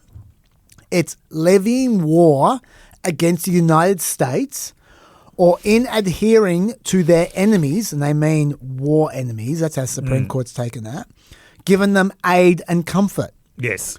Just by definition, they need nothing else. America was not at war with anyone at that point in time other than Afghanistan. Yes. I'm not sure that Afghanistan was helped out by the ins and outs of the Russian collusion. No.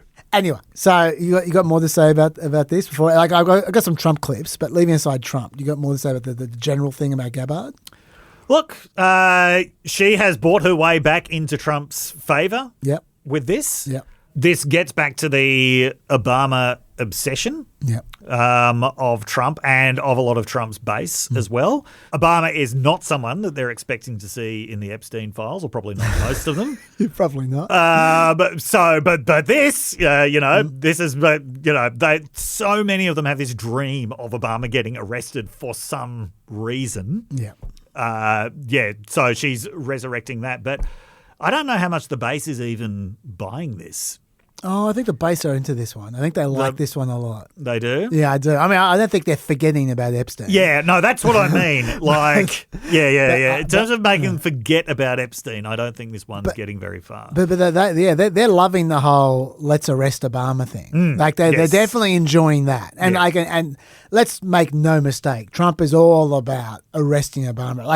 Like this isn't a broader section about distracting from Epstein, and Trump's giving it a red hot go. He's seizing it with both hands. So this is how he started. This isn't like evidence this is like proof, irrefutable proof that Obama was seditious, that Obama was trying to lead a coup, and it was with Hillary Clinton, with all these other people, but Obama headed it up. And, I get a kick when I hear everyone talks about people I never even heard of. It was this one. No. It was Obama. He headed it up. And it says so right in the papers. Got everything. This is the biggest scandal in the history of our country. He's just getting better with age, isn't he? Got to say, we laugh at, both Dave and I laughed at the seditious. But, just getting a word completely wrong and making up a new word in seditious is far less dumb than what Tulsi Gabbard said about coups and treason. That is true. So let's give credit where it's due here. Yes. But, I mean, long-time Trump observers will observe Trump's long-term habit of projecting something that he is known to have done onto another person. Yes. But while I'm playing the Trump clips, I just need to point out that Trump explicitly uses this as a distraction. Yes. As in, he doesn't even hide it. No.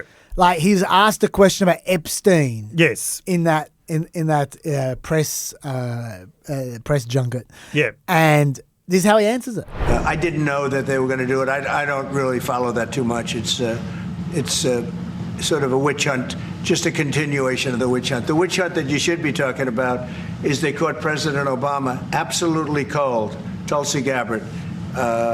What they did to this country in 2016, starting in 2016, but going up to 2020 in the election. They tried to rig the election.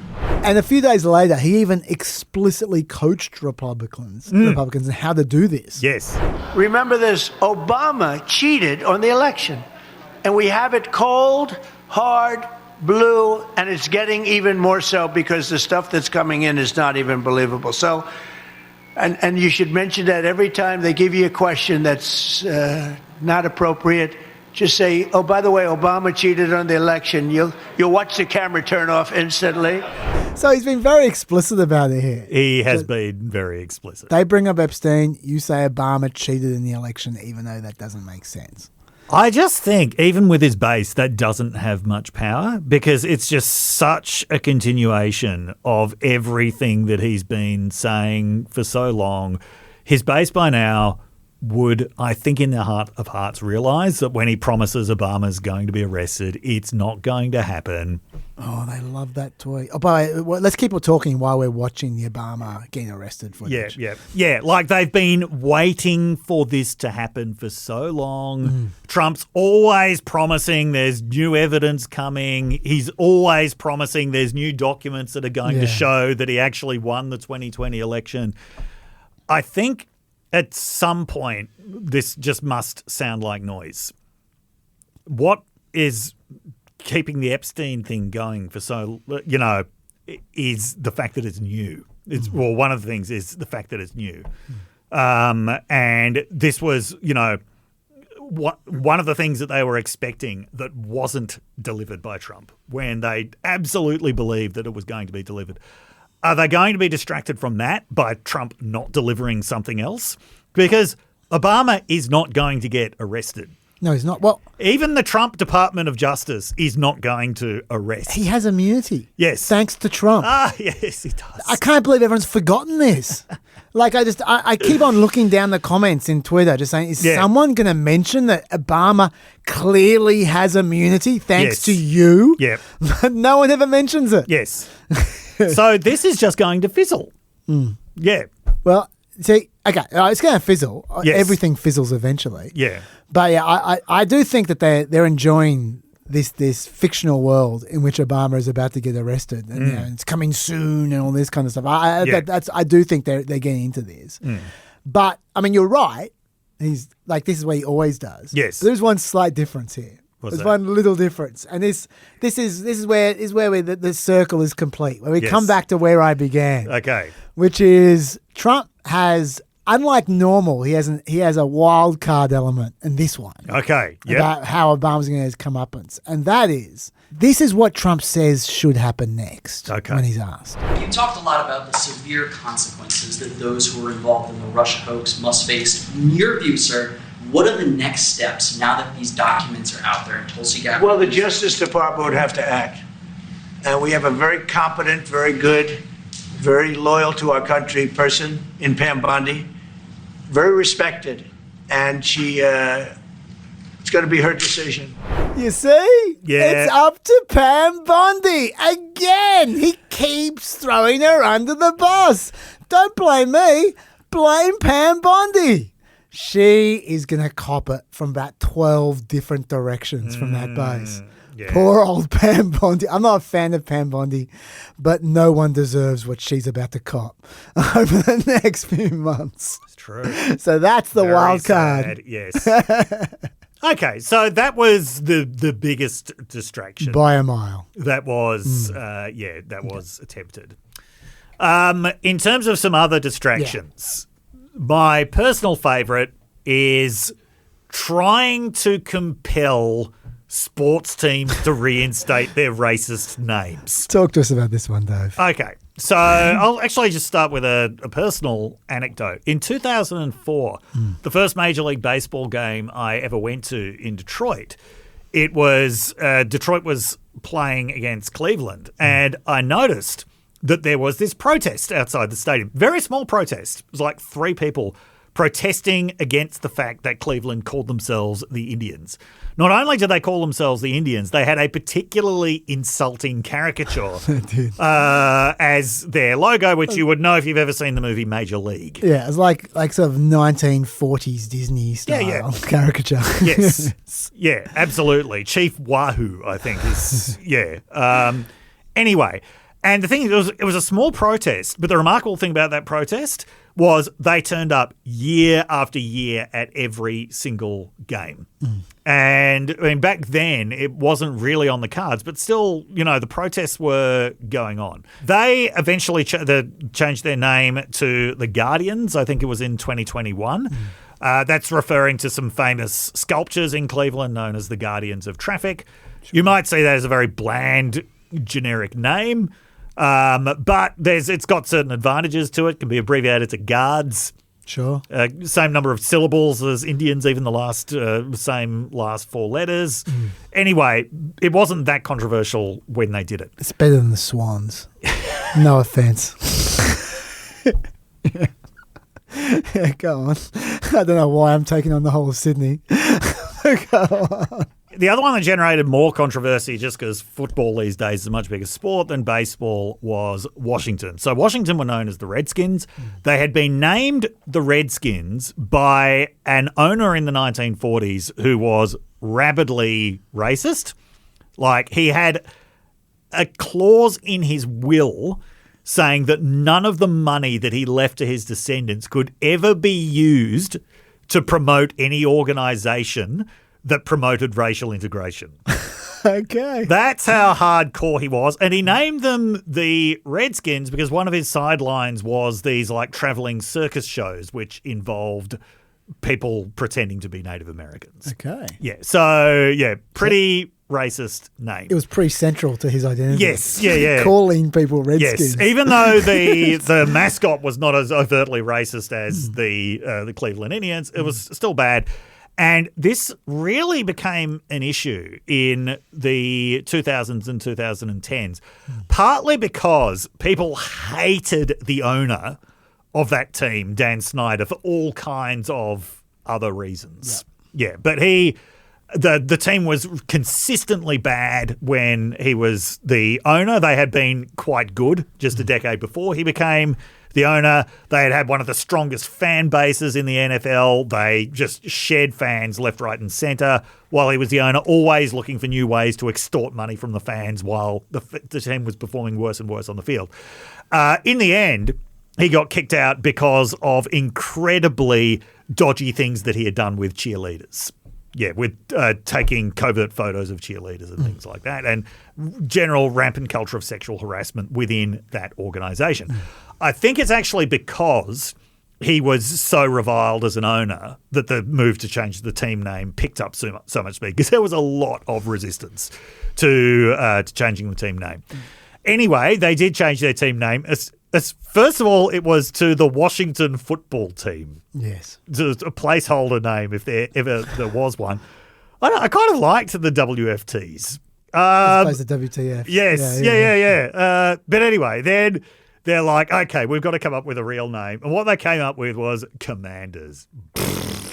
Okay, it's better than what they had before. Yeah. But still, what a shitty name. Yeah. So, I mean, and I assume it's a reference to Commander-in-Chief because they're in Washington, D.C. And they didn't want to call themselves Chiefs. No, they did not want to call themselves the Chiefs. So, look, it's a lousy name. They did actually make the playoffs last year, and they were a very exciting team to watch. I think they were the most exciting team in the NFL. Admittedly, good does tend to trump exciting in sports, so they got beaten in the first round of the playoffs. But nonetheless, they made the playoffs. That doesn't happen very often. Can I make a suggestion for a Washington sporting team? Yeah, what's that? The Gators.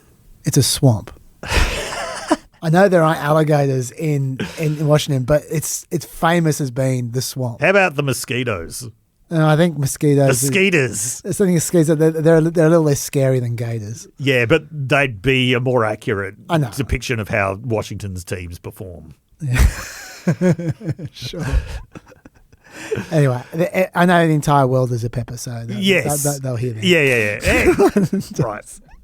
Yeah. So anyway, and by the way, these are not the only teams in American sports who have problematic names. There's the Atlanta Braves, who it's perhaps not so much their name, it's the ritual of the axe chop or the tomahawk chop that they do, which Trump actually specifically went to a World Series game in, I think it was 2019, just so he could participate in that. I love the way they don't just resist wokeification. Yeah, they go yeah. out of their way to embrace Yeah. what it is that people are trying to get rid Yeah, of. Kansas City Chiefs, as you mentioned, is kind of mildly controversial, but because of the fact that Chief, like Brave, is a role rather than people, they've sort of escaped censure for that. There are a lot of college and high school teams who have changed their names over the years, like a lot of them. Sure. But again, that came after a lot of resistance, like decades and decades of resistance. Okay, so how does all of this relate to Epstein? Yeah, great question. Yes. As you would know, Trump has been trying to take more and more control of the city of Washington. Yes. DC. Yes. And one of the things that he threatened to do this week was to threaten the funding of a new publicly funded stadium for the Washington Commanders in Washington, DC. Now, one of the biggest rorts of the last 30 years has been various American professional teams threatening to move unless a new stadium is built with public money. Yeah, and these are multi-billionaires. Yes. Who usually can build a stadium out of the change in their pocket. Yep. So they still take it But from the they don't. taxpayer. Yeah. Yes, yeah. And there have been so many new stadiums built in the US over the last 30 years that a stadium that was built 20 years ago is now considered old. That you will have teams wanting a new stadium if their stadium was only built 20 years ago. Yes. So the Commanders, they used to play at RFK Stadium, I think, but they now play at FedEx Field, which is an anonymous pit of nothing in Maryland somewhere. So they want a new stadium in Washington, D.C. A site was identified. The scam was all organized. But Trump's like, no, we might not put public money into this, which caused about 5 seconds of jubilation from people who are opposed to this misuse of public money until they realised the condition that Trump wanted, that he doesn't want money to be given for a new public stadium unless they change their name back to the Redskins. Yeah. Yes. He also tweeted or truthed that Cleveland should change their name back to the Indians. Yes. Now, he has absolutely no leverage to make that happen whatsoever. Even with the leverage he has in Washington, I doubt that he's going to make them change their name back. But the point is, he is trying to signal to his base, look, see, I'm still on your side. I'm not. Would someone who covers up for Epstein be fighting the good fight to get the Indian names reinstated? Yeah, he's really trying to get himself back in the good graces of the base. Melina also pointed out to me privately that Trump has never been a big fan of sporting team owners. No. He feels a little bit aggrieved to how he was treated. Especially with the NFL. Yeah. So Trump wanted to buy an NFL team in the 1980s. And you know what? They wouldn't let him. Now, was this because of jealousy of how great Trump was? Unlikely. Was it because of wokeification happening even then? Probably not. It was because he didn't have remotely enough money to buy an NFL team. That didn't stop him from trying, though. You know what he did?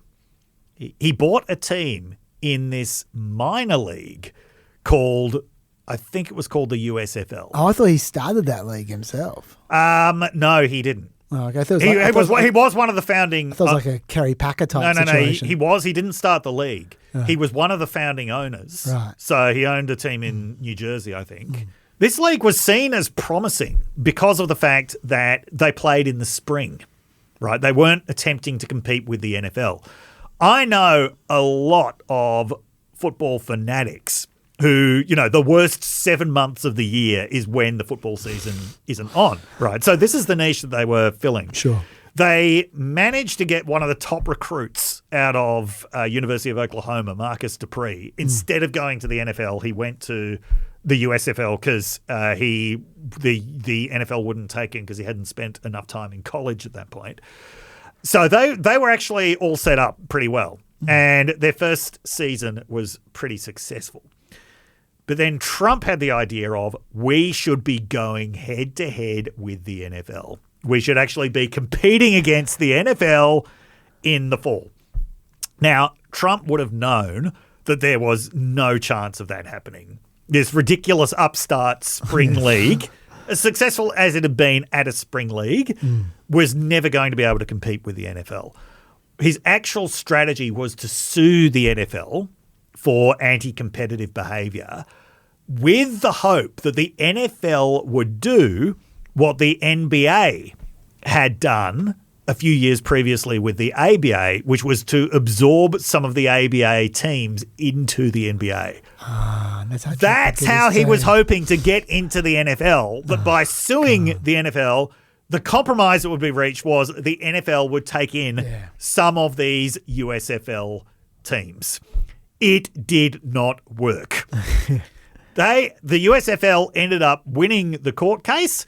They got $1 from it, and they got completely bankrupted as a result. There was an ESPN documentary, I think, in 2009 that detailed all of this, called "Who Killed the USFL?" The answer was Donald Trump killed it. The point being that Trump has nursed a grudge against sports team owners ever since, and especially in the NFL, and that sticking it to them would appeal to him for other reasons, for other base reasons. Melina pointed out to me as well that in the Big Beautiful Bill there was a tax break there that Trump supported to stick it to NFL to sporting team owners. Yeah, that there's a tax deduction at the moment for key expenses like player contracts, media payments, etc. And Trump wanted to get rid of that tax deduction. Yeah. But the Senate stripped that out and left it there. So anyway, so this is consistent with his psychology. Yes. Yeah.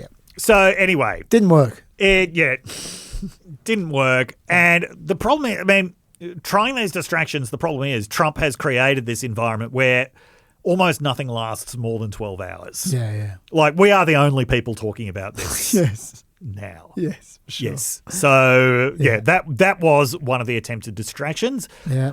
There was Mexican Coke. Yeah, I talked about that. I was provisionally grateful for that one. Yeah. If it happened.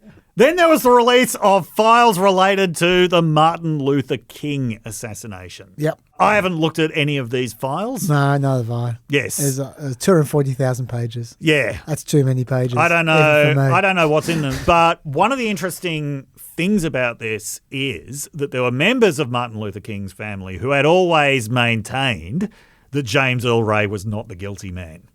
Yeah, they always thought that there was some bigger conspiracy going on. James Earl Ray, I think, maintained his innocence to his death.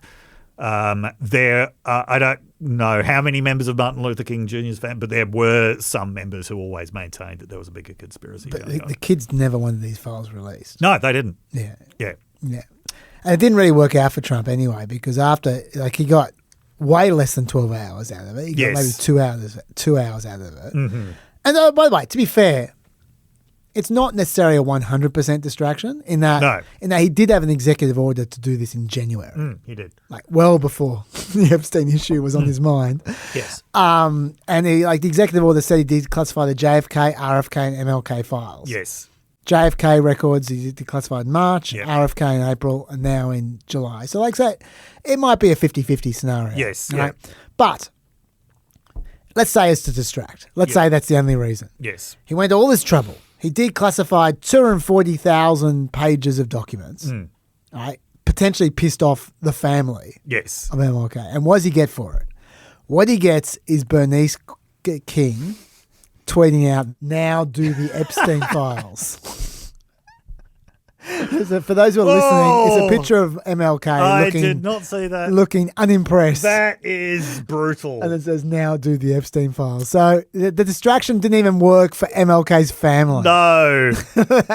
Not even slightly. Oh, dear. Yeah. Yeah. Anything else you want to talk about from distractions? No. I think we've given that a pretty red hot go. I think we have covered the distractions pretty well. Yeah. Ukraine. Yes. Ukraine. Now, you put this on the agenda weeks ago. We never had the chance to do it. I could tell a whole story here, but I'm happy for you to focus on what you want to focus on. Okay. So basically, it's been a big month. And I want to start the timeline here on the 25th of June. Okay. So the 25th of June was the NATO summit in Amsterdam. That's when I started as well. Okay. There we go. This was not long after Trump had ordered the bombing of Iranian nuclear facilities. Yep. which was something that had been greeted with tremendous enthusiasm by NATO. I would say performative enthusiasm by NATO. And in fact, Mark Rutte promised, that's just going to be your first victory. The second victory is coming. Just to be clear, Mark Rutte is an absolute world champion sycophant of Trump. This is the guy who called him daddy in the same I was going to say, conference. It's going to be really interesting to see how history remembers Mark Rutte. Is he going to be the guy who almost miraculously managed to keep Trump's America in the Ukraine coalition? Or is he just going to be the guy who called Trump daddy? Time will tell. Yeah. Anyway, Yeah. so when Trump went to this conference, he didn't stay in the same accommodation as all of the other lower heads of state. He stayed in a royal palace. Okay. There was a red carpet rolled out for him. Everybody has learned by this point exactly what Trump likes, and it's the trappings of monarchy. Yep. Yeah, I don't know how much being called daddy by Mark Rutte added to that, but couldn't have hurt. Of course, the big substantive thing that Trump wanted out of that was this commitment from NATO powers that they would all raise their military spending to 5% over the next 10 years. Now, who knows how solid that commitment actually is? We've talked before about doing defense spending in terms of GDP commitments. This is designed to signal political commitment. I've said before, I don't think it makes much sense outside of those collective defense agreements, but this was very much we are signaling political commitment that in the future we are going to be spending a lot more on defense in order to deter Russia. They don't even need to say that bit. That is what it's about. Yes, they're doing this to appease Trump. They are also doing this because they see, for as long as Putin is there and probably afterwards as well, Russia they view as a significant security threat. Okay? So that happens on the 25th. After that, Trump seemed notably better disposed towards NATO. We've just got to say that from the outset. Okay? That's the first thing that happens. Second big thing, though, is on July 3rd, it's announced that the United States is suspending and reviewing its military aid to Ukraine. Oh, yeah. Before we jump in there, we just got to mention the other thing that happened in NATO. Is while he's in a castle and having the time of his life.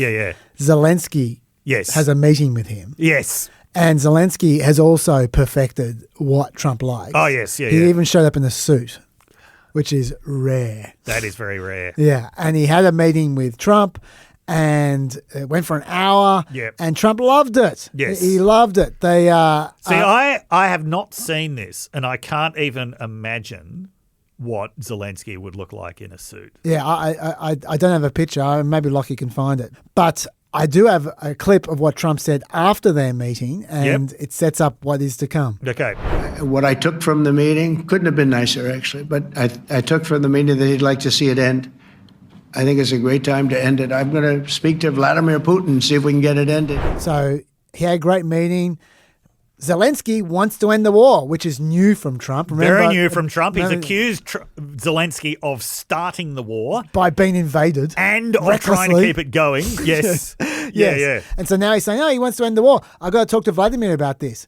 That night, that exact night, Russia launched to that point, its biggest attack on Ukraine of the war, which was 477 explosive drones with 90-kilo warheads and 60 missiles in one night. Ukraine air defenses only intercepted 211 drones and 38 missiles, so they didn't even get close. Huge damage in Ukraine.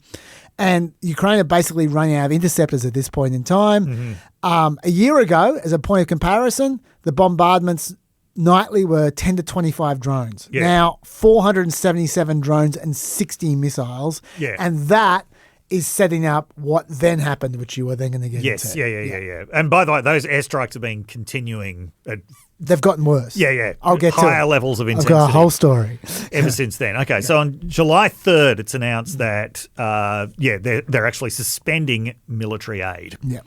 Now, the reason for this is concern about the United States not having enough weapons for its own stocks. Yes. The person who everybody looked at when this happened was Elbridge Colby. Okay, and it's worth talking about him a lot because he comes up a lot in these discussions. Sure. Okay, so who is Elbridge Colby? He's the Undersecretary for Policy. Yes. In the Policy, yes. in the Department of Defense. That's a very important position. He was also in the previous Trump administration. What I love about Elbridge Colby is he is just the epitome of the old WASP foreign policy establishment. He was the son of a CIA director.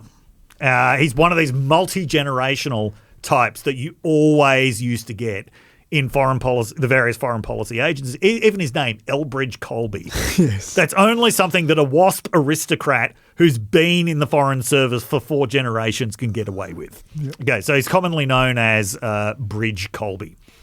He is one of these people who makes a lot about the breadth of his education and his reading. He criticizes people who, only rely on contemporary international relations theories. Like, where can your moral certainty possibly come from? You need to. I don't know if that's how he talks, but yeah, probably doesn't talk like Bob Carr, but. Because he reads ancient classics and other things that give him philosophical nourishment. What he is really about is he sees China as the big threat, and he follows a certain sort of classical realism where if that's the big threat, that is what you concentrate on. You do not divert resources to any secondary threat. The big threat is the one that matters. If anything, the second biggest threat should be someone that you're looking to play off against the biggest threat. This was how sort of classical balancing of power happened. So he lays all this out in many places, but as good a place as any is an op-ed that he wrote in the Washington Post back in 2022. This was not long after the invasion of Ukraine. He wrote this with Alex Velez-Green. To avert war with China, the US must prioritize Taiwan over Ukraine. He says, the Pentagon regularly says that preparing for conflict with China over Taiwan is its top priority, and rightly so. If Taiwan falls to a Chinese assault, the United States' military position in the region and Asian states' confidence in Washington's ability to resolve to confront Beijing will both be gravely weakened. The result would be a major step towards Chinese hegemony over the world's largest and important market. If China can establish such dominance, it will be able to supplant the United States as the world's premier economy and use that leverage to diminish our prosperity and interfere in our national life, with dire implications for Americans' everyday lives. Now, I wanted to read that at length because I keep hearing Elbridge Colby being described as an isolationist or a neo-isolationist. That is not isolationism. No. Saying that the United States has a right to prevent the economic hegemony of the largest country in Asia over Asia, that is not isolationism. Okay, saying that it is absolutely vital to the national interest of the United States that China can't dominate Asia economically, whatever else that is, not isolationism. This actually goes back to a very long-standing strand of thinking in American foreign policy. And I'm going to put another book on the reading list here. It's William Appleman Williams, The Tragedy of American Diplomacy. Okay. Which I think first appeared in 1958. You'll find the book list in the blurb. It had a few more editions in the 70s. It's a controversial book. It's a very revisionist history of American foreign policy. Among other controversial claims, he says that the New Deal really didn't help the American economy much at all. It was the Second World War that saved it. He actually rates Herbert Hoover as a better economic thinker than FDR. Okay. He's not coming at that from the right. This is just his assessment as a historian. So, but one of the things that he says in this book was isolationism has never really been a very serious force in American foreign policy, even when it was at its supposed height in the 20s and 30s. What isolationists still wanted was the relentless opening up of markets to the United States. They just didn't want to accomplish it by military force. But he points out that the idea that the United States, that American capital has the right and the need to just keep continuously opening up markets overseas is like, that is the dominant strand of American foreign policy thinking, no matter what form it takes on, from about 1890 to today. Right, so it was known as the open door policy back then. The focus of it was always Asia. Asia was always seen as the big market that you just could not ignore. There was a strand of thinking within the Republican Party that used to be known as Asia First thinking. I don't think they'd call themselves that today. I think they call themselves America First, but that is definitely what Elbridge Colby is a part of, right? Not that China poses a military threat to the United States. Not that a military invasion of Taiwan would be worse in terms of loss of life than the Russian invasion of Ukraine. Rather, Taiwan should take priority over Ukraine because Chinese economic dominance over Asia threatens the US position as the number one economy in the world. Okay.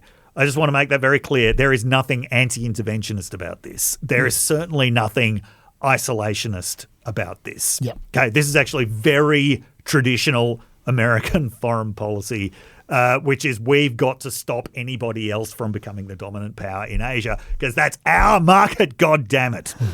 Okay, so this is what Elbridge Colby is all about.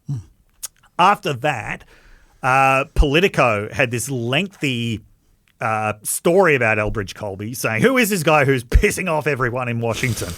And they managed to get like every anonymous source they could find to tell them just how much Elbridge Colby was pissing them off.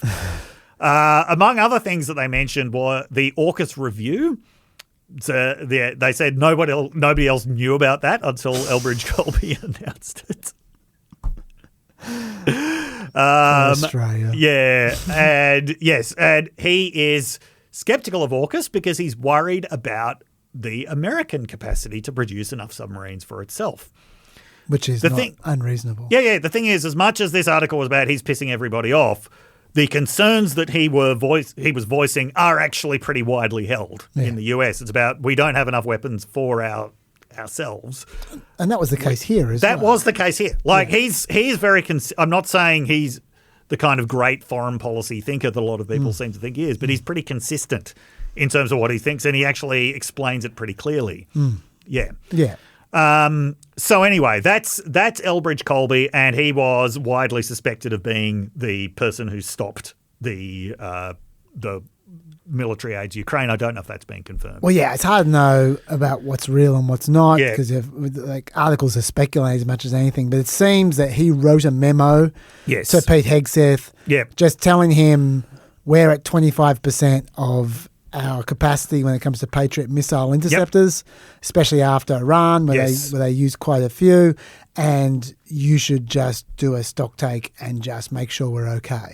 He didn't say no missiles for Ukraine or anything like that in the memo. He just said, let's just keep an eye on our levels. He just left it at that, and then Hegseth took it from there and made the decision, apparently the unilateral decision to cut Ukraine off. That's the third time he's done that. He seems to at least not be shy in that regard, and he didn't even tell Trump. In fact, Rubio found out about this through the news, apparently.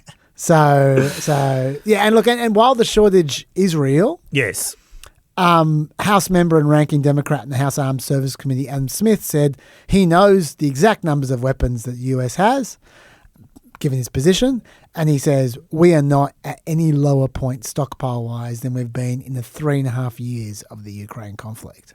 So he suggested the pause was disingenuous. Who to believe? But Pete Hegseth knows what it's like to get home and to open the fridge and find there are only 25 beers. So that's all happening in the first week of July. Yeah.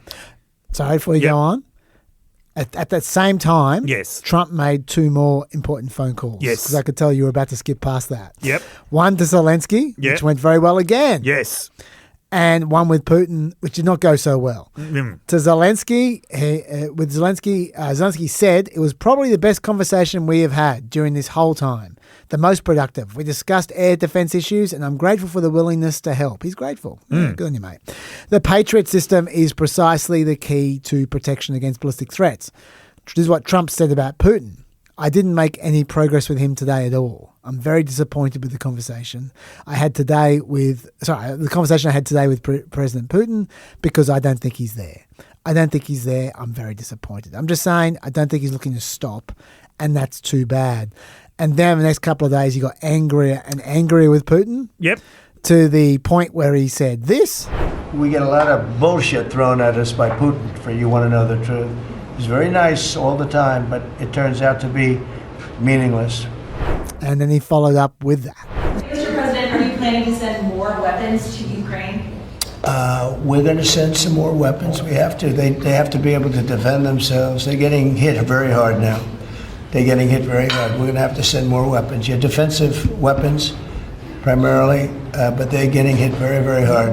And that really pissed off his base, because that came about the same day as the Epstein FBI letter. Yes. And so they were getting double whammies, the base, at that point in time. Yes. And so they were very unhappy. I assume you're about to go to around here? Yes. Okay. Yeah. So Trump started talking about how untrustworthy Putin was.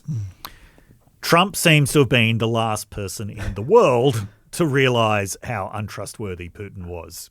You know who told him how untrustworthy Putin was? According to him, his wife. Yeah, but before, yes, we'll get to that, because this is great. But Zelensky in the Oval Office, he didn't actually tell Trump directly. He told J.D. Vance this, because Trump had sort of left J.D. Vance to have the argument with him. Yeah. Yes, he told J.D. Vance how untrustworthy Putin was. But you know who else had already told Trump how untrustworthy Putin was? American intelligence agencies. Ah, yes. Yes, had told Trump how untrustworthy Putin was. Back in his first administration. Yeah. It was also, obvious to anybody who had seen the historical record how untrustworthy Putin was on this issue. You say the historical record says that, but I'm sure I heard someone say that the historical record was very, very different. Okay. I go home, I tell the First Lady, I spoke to Vladimir today. We had a wonderful conversation. She said, oh, really? Another city was just hit. So it's like, look, he's, I don't want to say he's an assassin, but he's a tough guy. It's been proven over the years. He's fooled a lot of people. He fooled Bush. He fooled a lot of people. He fooled Clinton, Bush, Obama, Biden. He didn't fool me. See, I'm pretty sure the historical record says that Putin fooled everyone except for Trump. Yes, but I love that in the course of the same lengthy sentence, he both claims he was the only president who was never fooled by Putin, but also gives an account of how he was fooled by Putin until Melania pointed out to him that Putin was striking these cities. She's a very wise woman. She married him. Give her the Nobel Peace Prize. Give everyone the Nobel Peace Prize except for him. But before we get on to, so what's actually subsequently happening with arming Ukraine, I think we need to have a look at the situation of why Trump has not been able to achieve the peace that he promised. Sure. Now, obviously, this was going to be an overblown claim, I will bring about peace within 24 hours. Yeah. But it wasn't ridiculous to believe that he would have been able to broker a peace deal within the first 6 months. Yes. At least I didn't think so. And, we all knew what it would look like. It would basically be Putin or Russia keeping all of the territory that they had won. Yes. Which is basically about 19% of the country. The question was going to be, would Ukraine then get some kind of security guarantee or not? Yeah, but, we thought this is what it's going to look like. Yeah. And I've got to admit, I thought that the biggest problem with this would just be that Ukraine would not accept it. Like, how could you accept 20% of your land going away? Yeah. I don't think that I adequately understood actually how unacceptable that would be to Russia. How unacceptable that would be to Putin. Because one of the things I certainly wasn't taking into account was how much Putin has changed the war, has changed the country basically to just be on a war footing. The whole Russian economy is now oriented around this war. It's all oriented, I mean, not the whole, but a large portion of the Russian economy is now oriented around military production. Yep. Going into the military, that is far more lucrative than it used to be. And people who are engaged in the military effort, whether it's fighting or, producing weapons, getting paid far more. Like the economy is on a massive war footing in Russia. Yep. This has become not only the engine of the Russian economy, it's become the engine of Putin's legitimacy as well. And let's not forget how many Russians have died. All right, even Russians refer to it as the meat grinder. We don't know how many people have died, but it is hundreds of thousands of Russians at a minimum have died. Are they going to take 19% of Ukraine territory as the outcome of that? 4 years of sacrificing hundreds of thousands of Russians? Are they going to accept 19% of Ukrainian territory for that? No. I made the mistake, same way that Trump did, of thinking about Putin in Trumpian terms. That all that he really wants is some kind of victory to claim. Some kind of victory that he can go back to the people with. Same thing that Ayatollah Khamenei claimed at the end of the 12-day war, that it was a great victory for Iran because they had fired one missile at a base in Qatar. No, not a war on this scale can't be ended with a victory that minor. And I think that the whole problem from the outset was not just that this was unacceptable to Ukraine, that was actually an unacceptable outcome to Putin because, I mean, what has he got once the war stops? What happens then? This entire war economy collapses. Yeah. The basis of his legitimacy goes away.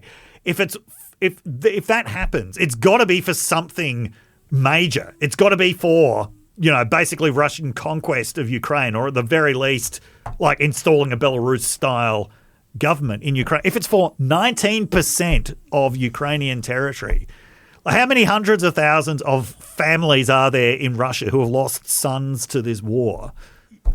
I just don't think it's an acceptable outcome to Putin. I mean, look, you might be right. I think it's hard for us to know the alternative timeline where Trump doesn't make Putin feel like there are greater victories available. Yes, yeah. Like if Trump right from the beginning was going, right, no, here are some serious sanctions. Yeah. Here are all the missiles that Ukraine possibly wants. Yes, yeah. Not that I'm suggesting he was ever going to do that. But if he does that and Putin thinks, well, I have zero chance of winning this war, maybe he does just take what he can get. Yeah, maybe. But we're never going to know. Yes. Whatever it was, Trump gave Putin a lot of hope in the first few months. A lot of encouragement, Yeah, and I think he spoils it now. Yes, yeah. So I think the kind of negotiated peace that Trump wanted, the kind of real estate deal that he wanted is probably out of his reach now. It's definitely not happening now. Yes. Yeah. So instead, he is far more solidly backing Ukraine now, but still trying to do it in a way that is consistent with what he's been claiming about American national interest and making America's allies pay for it. Just before you get to the next bit, which I know is coming, just note, while this is all happening, all this stuff we're talking about, Russia's attacks are increasing. Yes. The day after the bullshit comment, Russia launches 728 drones and 13 missiles. Ukraine did actually intercept most of them. Russia is at this point in time talking about 1,000 drone a day aimed attacks that they're aiming for over the next couple of weeks. They only cost $50,000 a piece. They reckon they can do it. And it's just draining Ukraine's air defense bit by bit while they're still waiting for these weapons. Russia's making about 15 square kilometres of progress a day at the same time as well with their army, which isn't a lot, but it does add up day after day after day. So that's what's going on the ground at the same time as all this is happening. Yes. Yeah. Okay. So the arrangement that Trump comes to is that there's going to be $10 billion worth of American military equipment. Yep, with more to come. With more to come. Yep. But it's going to be bought by European countries. Countries, not NATO, countries. Yes, countries. Yes. That is the important thing. It's not NATO. Yeah. And France and Italy are not part of this deal. They have opted out of it. Now, there are... And then those countries give it to Ukraine. Yes, then those countries give it to Ukraine. Yes. I saw one analysis by Rajan Menon that suggested this just isn't enough. That, you know, a battery of Patriot missiles costs $1 billion each. And, like, his argument was that's what Ukraine really needs. And there are 12 Ukrainian cities that have more than 400,000 people. Maybe it doesn't need a Patriot missile battery for each one, but the point is just a few of these are really going to deplete that very quickly. Yeah. And the issue here is not so much money for the US. I mean, you've been listening to PEP for the last few weeks. You know the kinds of sums that we're talking about here. It ends with illion, but it doesn't start with B very often. These days. No, the problem is it comes back to this issue of weapons depletion, of stockpile depletion. Yeah. Yeah. It is still unclear how much the US is actually going to be willing to sell. Yeah. Yeah. We should say, though, on this idea, this NATO idea, for a start, you know whose idea it was? Whose? Zelensky's. Ah, okay. He's learned to play Trump. He's really learning to play the game, yes. Yeah, so, first of all, with this is obviously very America first because it allows America to make money from sales. Yeah. And also allows America to say they're staying out of international conflict. Yes. So that's perfect for Trump's base. Yep. It's a good idea to work around Europe's limitations as well because, like we said, countries, not NATO. Why does that matter? The reason that matters is because NATO needs to vote on things as a whole. Yep. And Europe, similarly, needs to get some kind of unanimity. Yes. And Hungary and Slovakia keep on getting in the way. Yep. So if you take Europe and NATO out of the picture and you have individual countries, Germany can just buy stuff. Yes. And then just give it to Ukraine. That's it's just right. a lot easier. Yes. And if a country has a bit of resistance forming to giving stuff to Ukraine, it's fine. Just bow out for a while. Yes. Another country can take the slack. Yes. So that works out well for Ukraine. I think the measure of how much Trump has shifted on Ukraine is this. Currently, the Ukraine is trying to join the EU. There has been a kerfuffle about this in the last week because of the fact that Zelensky signed very controversial legislation taking away the independence of anti-corruption watchdogs and putting them under the control of the prosecutor general. So not having independent anti-corruption watchdogs, that is a big red flag for the European Union. And even the countries that have been the most supportive of Ukrainian admission, like Sweden, are balking at this. They're saying this piece of legislation is completely contrary to the values of the European Union. And if Ukraine wants to join, then they have to, among other things, have independent anti-corruption watchdogs. Now, obviously, this isn't really Trump's terrain, but can you imagine a year ago the things that Trump would have been saying in response to Zelensky signing legislation that the EU believes would be enabling corruption? Yeah. Yeah. Given Trump's whole first impeachment was about, among other things, his claims that Ukraine was very corrupt.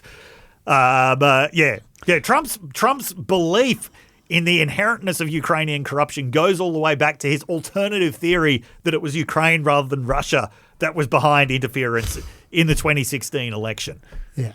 He accused Zelensky of corruption so many times. Yeah. Absolutely. And you can tell, look, I'll tell you another way you can tell how far Trump has come. He's talking about sanctions himself now. Yes. Like the Senate has had a bill on the table there for the last 3-4 months. Yes. For 500% tariffs. Yes. As secondary sanctions for people who trade with Russia. Yes.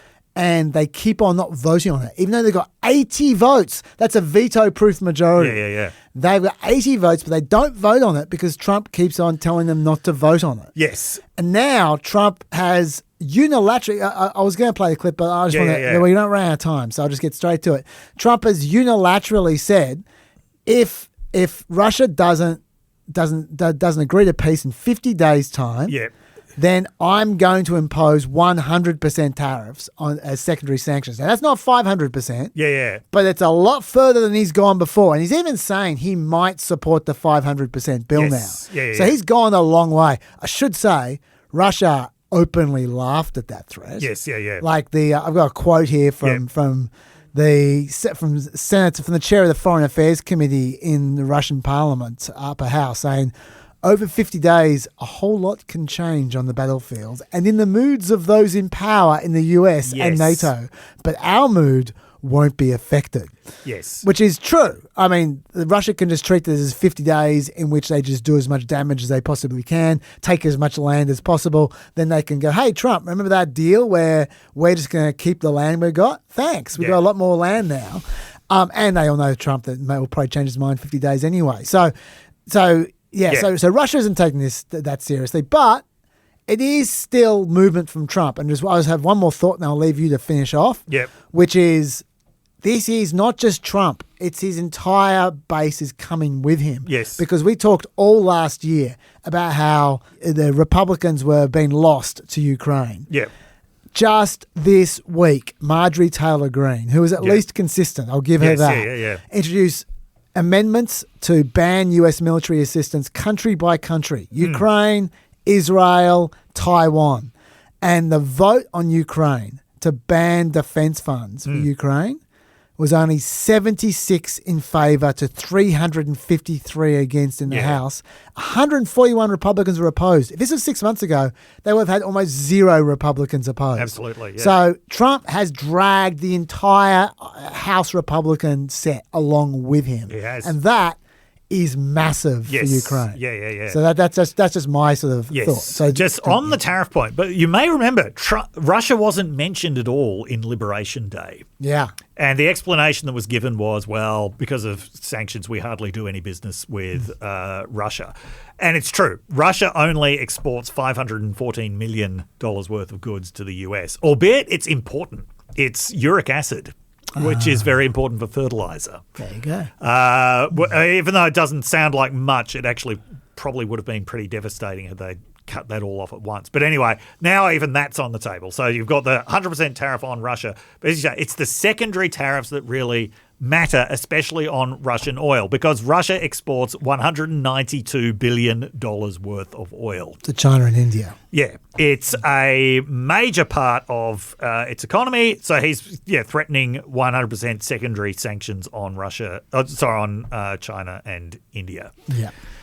Who knows if it'll happen? But the point is, he's made quite a considerable reversal on this.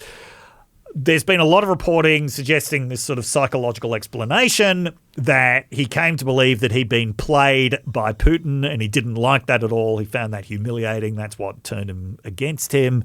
I don't know. I find the explanation basically that Zelensky and Rutte and others just got very good at flattering him. I think that plays a bigger role in this.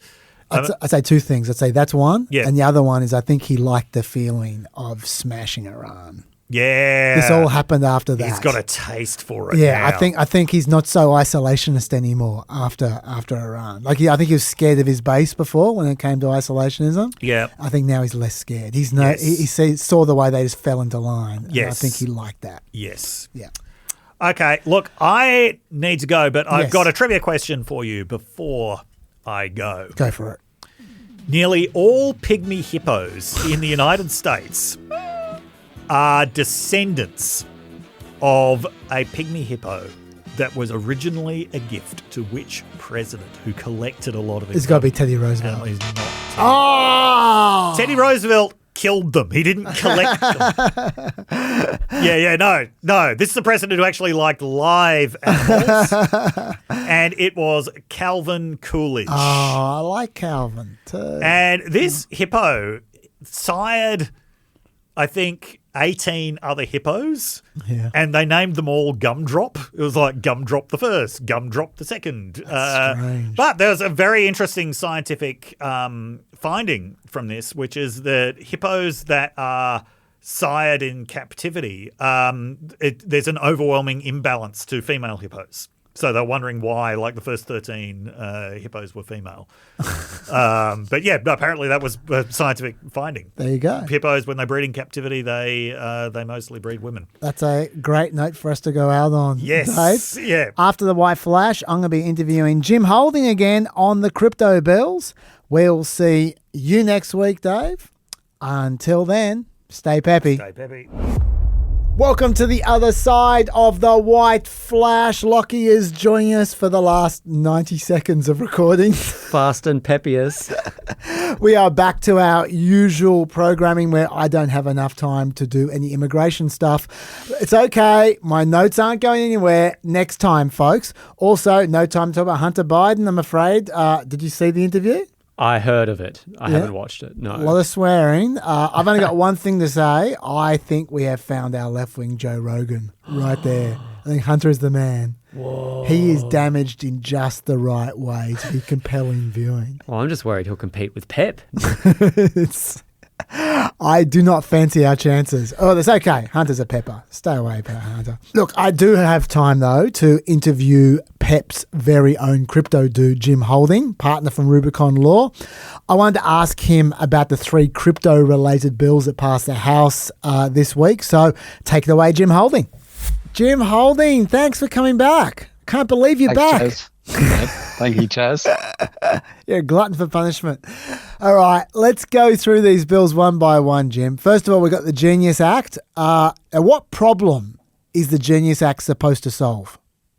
Well, before we start with the Genius Act, let's talk about the 3 bills together. Sure, let's go for it. And interestingly, this is one of the times where President Trump has actually, rather than just relied on executive order, has actually brought legislation to the House to execute on his executive order. So these 3 bills really do lay out what he had said in his executive order in January, all in different ways, but all 3 basically cover off what he said in his order. Okay, so basically this is making the executive order at the beginning of the year legal, essentially. Basically, yeah. Putting in place the legislative framework for doing it. Okay. All right, so let's start with them as a unit then. What as a whole does this basically do? Well, I think it does 3 things, which was basically what the executive order did. The first was to bring stablecoin into what I would say the mainstream of American currency and digital assets. Yep. The second bill is really to provide some clarity around what crypto assets are, whether they are securities or something else, something less than securities, and to set up a framework for that.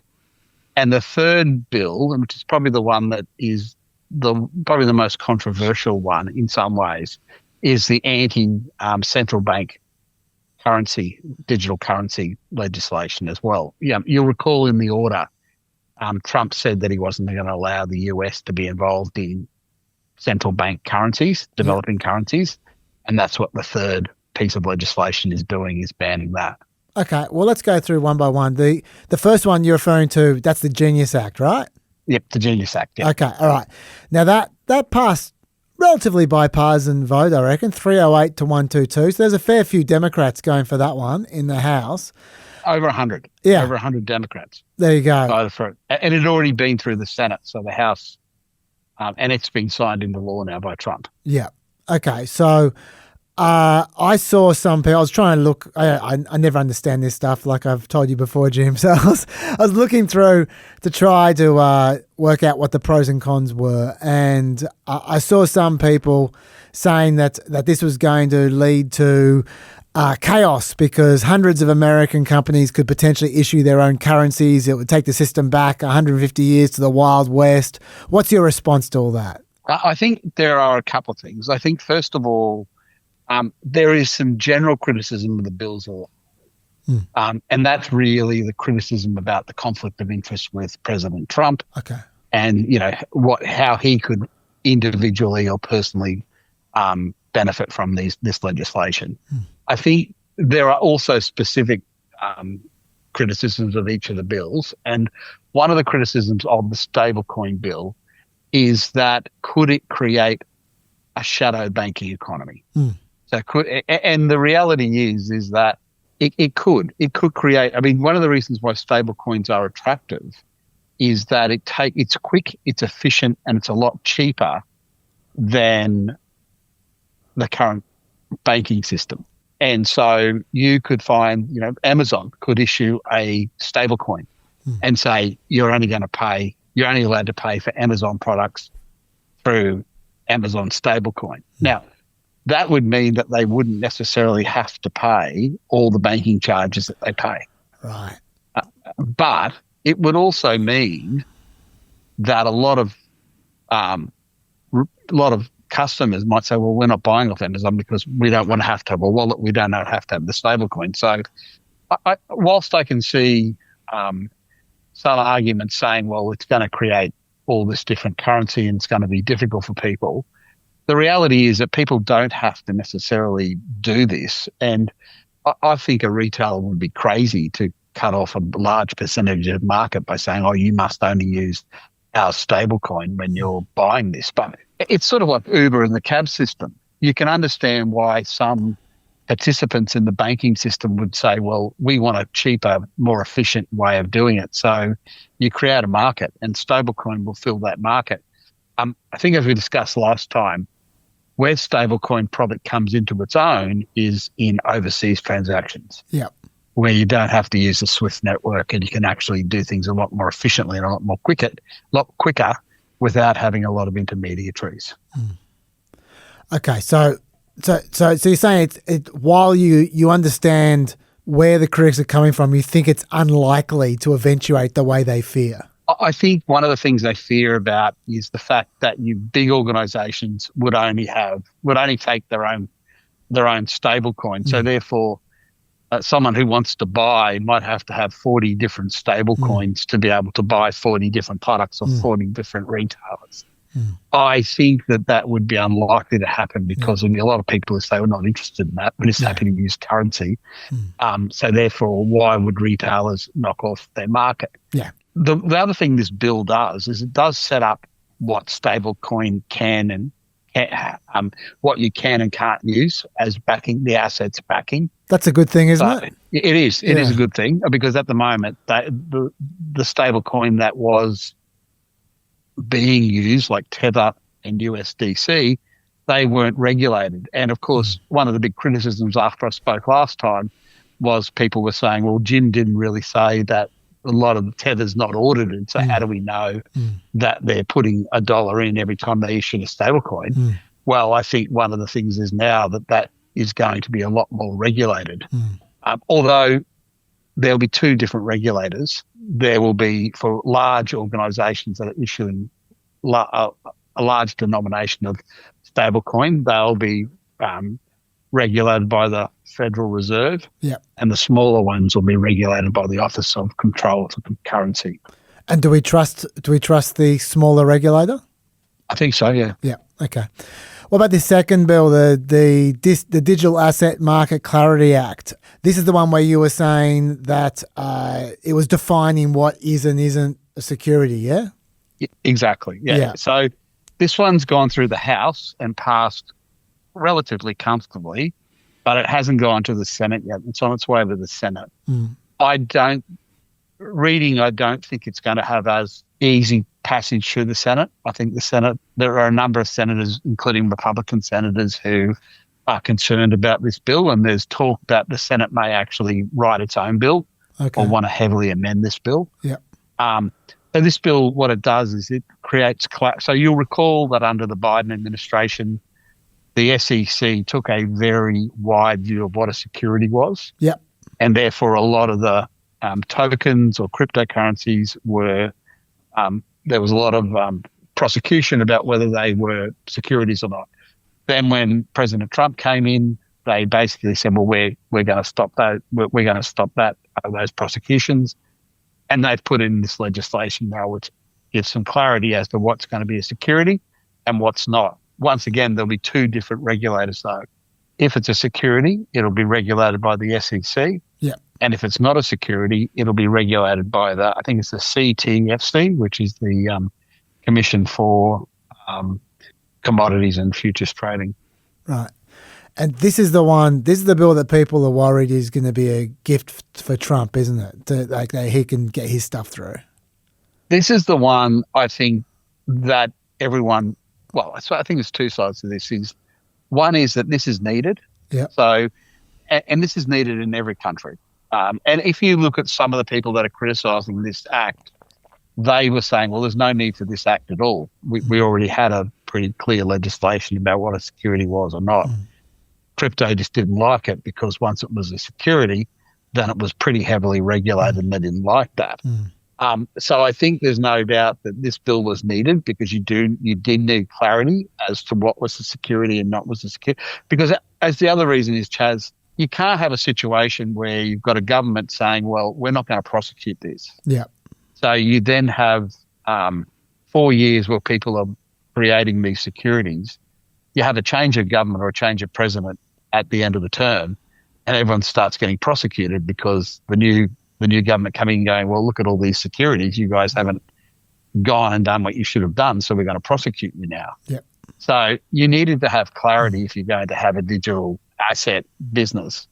I think the real issue is going to be, how is it regulated? How hard is it regulated? And the reality is that very clever investment bankers are going to create new products out of this, the same way as they create new products out of financial markets today. So I think the risk is in the derivatives and other assets like that. Now, they're going to be created whether it's crypto or not. It's just that you've suddenly got a new form of security or a new form of assets which people are going to use. So I think the bill was needed. Yeah. And I think Australia needs a similar bill as well. It's a similar piece of legislation as well. But it's going to be how it's regulated. It's going to be how the regulators view it and how they're going to work out what is a security and what's not a security. And then if it's not a security, how is it regulated against if it is a security? So you're saying there's basically going to be an arms race with the fraudsters where they're going to keep on trying to create new kinds of instruments and the regulators are going to have to keep on trying to slap them down. Wouldn't even be fraudsters. Wouldn't even say it's fraudsters. I mean, investment bankers. They're going to come up with new ways of using this new financial product. I mean, that's just the way they do it during the whole history of investment banking. Yeah. Okay. What about this last one that you're saying that was more controversial, the anti-CBDC surveillance state? Now, that only just got through the House, 219 to 210. Was that completely partisan or was that... it actually got tapped onto another bill. Oh, okay. All right. Yeah, so it's gone through on the back of I think it was the defence spending bill. Right, okay. That it ended up getting tacked onto that. So President Trump and his administration, they don't like central bank currencies because they say it's an invasion of privacy. Because you can see who's got the currencies. Yeah. And you can also maybe limit what those currencies are used for. Yep. Then they would say, look, that's a breach of privacy. The government's able to oversee where the currency is and what wallet's sitting and what you can use it for and not use it for, and then see what you've used it for and not used it for. Why this is controversial is because it is flying in the face to where the rest of the world is moving. Right. So we've currently got 72 countries in the world, or 72 central banks that are looking at creating their own digital currency, and we've got at least 30 to 40 others that are also investigating it at the moment. So that's well over 100 countries in the world. And there are a lot of those are mainstream big financial players. Yep. Then you've got this situation where Trump is basically saying, well, the US isn't going to do it. We're not having it. Now, I think this is more based on Trump wanting to keep stablecoin or make stablecoin as the international currency because that will keep the US dollar as the international currency. I think that's what it's got to do with. I don't think it's to do with privacy or the invasion of privacy. Okay, I gotcha. Okay, so Okay, so when you put all these three together, is there anything they're missing out? Is there any gaping hole which they should have taken care of?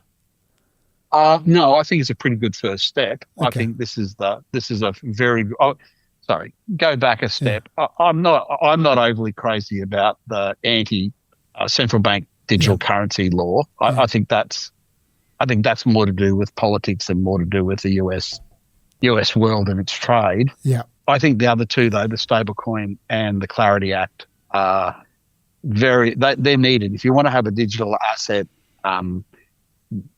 economy, or digital asset industry in your economy, then you need to have those pieces of legislation. I think that's a good starting point.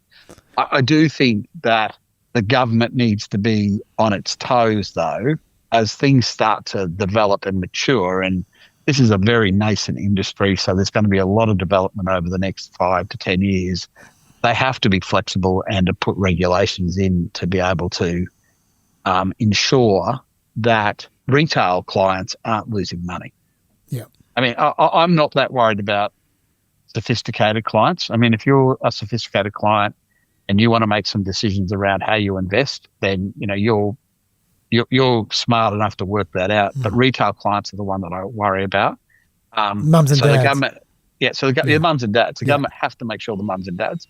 Yeah. My other area of concern is that cryptocurrency stablecoins are very easier to get around AML and counterterrorism financing laws. Right. And I think that you need to make sure that whatever you do, that the AML compliance is there as well. Yeah. Is that possible? I mean, isn't the whole point of this to create privacy and allow people allow money to move freely? Like, how do you stop people getting around counterterrorism laws and stuff? Oh, you just have the same ways to do now. I mean, you just have exchanges making sure that it's done all the identification of everyone who's using the exchange, so you know when things are exchanged or off-ramped. Yeah. That you know where the money's going and who it's come from. Okay. And that's very important. There are still a lot of exchanges in very murky countries at the moment that don't do that. Yeah. So because we see it all the time, because when there's a scam and someone loses their cryptocurrency, it of course goes to these exchanges that don't require AML. So you don't know who it's going to. All right. So finally, I'm sure you're anticipating whatever critiques people might offer in the comments after this interview. What would you say to allay the concerns of the commenters who are yet to comment? I think that this is a very new industry. It's very nascent. I think that the world is moving into digital currency, into digital assets. I think that there's always fear where people don't understand how it's going to work or how it's going to develop. And I think the reality is that no one understands that at the moment. No one truly understands how this is going to develop, how it's going to be used. I think that you just can't say no to new industries. You just can't say no to new developments because it's something we don't fully understand. I think governments have to be flexible. They have to be on their toes. I think we do have to take care when it comes to retail investors. I think it's very careful that we take care with that. And I think that that's the area where the government needs to concentrate its regulation on to make sure that mums and dads aren't getting ripped off or mums and dads aren't buying into products they don't really understand or into digital assets they don't understand. And I think that's where people need to be concerned, not necessarily at the other end of the market where you've got sophisticated investors dealing with other sophisticated investors. And you're happy that what we're seeing here is a step closer towards that, yeah? Yeah, I think at the moment the worst thing you can do is do nothing. Yeah. Because you can't hold back development innovation. And if you're just trying to say to yourself, well, I'm just going to not worry about this, or I'm going to try to use the old laws or the old rules, the reality is it doesn't work. And that you're better off having a regulated market, or at least a market that is on its way to regulation, than have nothing at all, because you can't stop this. Yeah. And I suspect there are some people who think you can because they don't understand it. But the reality is when you see the way the world's going, since Trump said it, JP Morgan have basically said they're going to have their own coin. BlackRock's already getting its own coin. A whole lot of big banks are talking about putting out their own coins for stable coins, that is. So you can just see, just by Trump's announcement and passing the Genius Bill, there already has been 3 or 4 major banks that have basically said we're going to have our own coin. Anything else we haven't covered, Jim, that you'd like to mention before we wrap up? I do think also the other complication with the stable coin, and this is unfortunate, is that World Liberty also, the one the Trump family's involved in, that they've already announced that they were doing their own stable coin. I think the president always opens himself up for criticism where he's got some sort of link to any of these underlying products that he's legislating on. And I think that's unfortunate because I actually think this legislation is quite good and well thought out. And I think, as you said, has quite a bipartisan support. And it's unfortunate that it gets tarnished because there is that sort of underlying thought that the president or others in his administration or family could benefit from this legislation.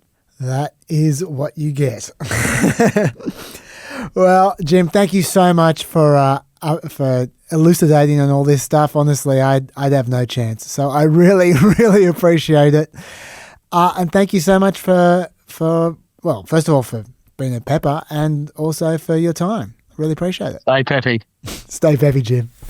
Thanks to Jim for that interview, and that was spot on. And what he said also about Trump giving crypto bills a bad name, I think that is also spot on, to be honest. Like, for instance, the Genius Act that we talked about in that interview, apparently it stops members of Congress from holding stable coins, for conflict reasons, but it didn't stop Trump from holding stable coins. Must be just an oversight. I'm sure they'll fix that. How convenient. And this is while Trump Media and Technology, that's the company that owns Truth Social, that's currently making $3.6 million in revenue a year, while it loses $185 million in revenue a year. From social media, that is. But the same company is holding $2 billion in Bitcoin. Wow. So this is Trump's era. His profiteering kind of looms all over this issue. But that doesn't mean the bills don't do some good things for people who aren't Trump. So I'm glad that we got Jim in to explain it to us because I had no clue at all. Thanks, Jim. Yeah, thanks, Jim. No extra this week, Lockie. I think we've done enough recently. You finally caught up. Yeah, I think we're caught up, well, apart from immigration. But yeah, we're close enough. So look, we'll see you guys in a week's time. Got anything to add? Nothing. Till then, stay peppy.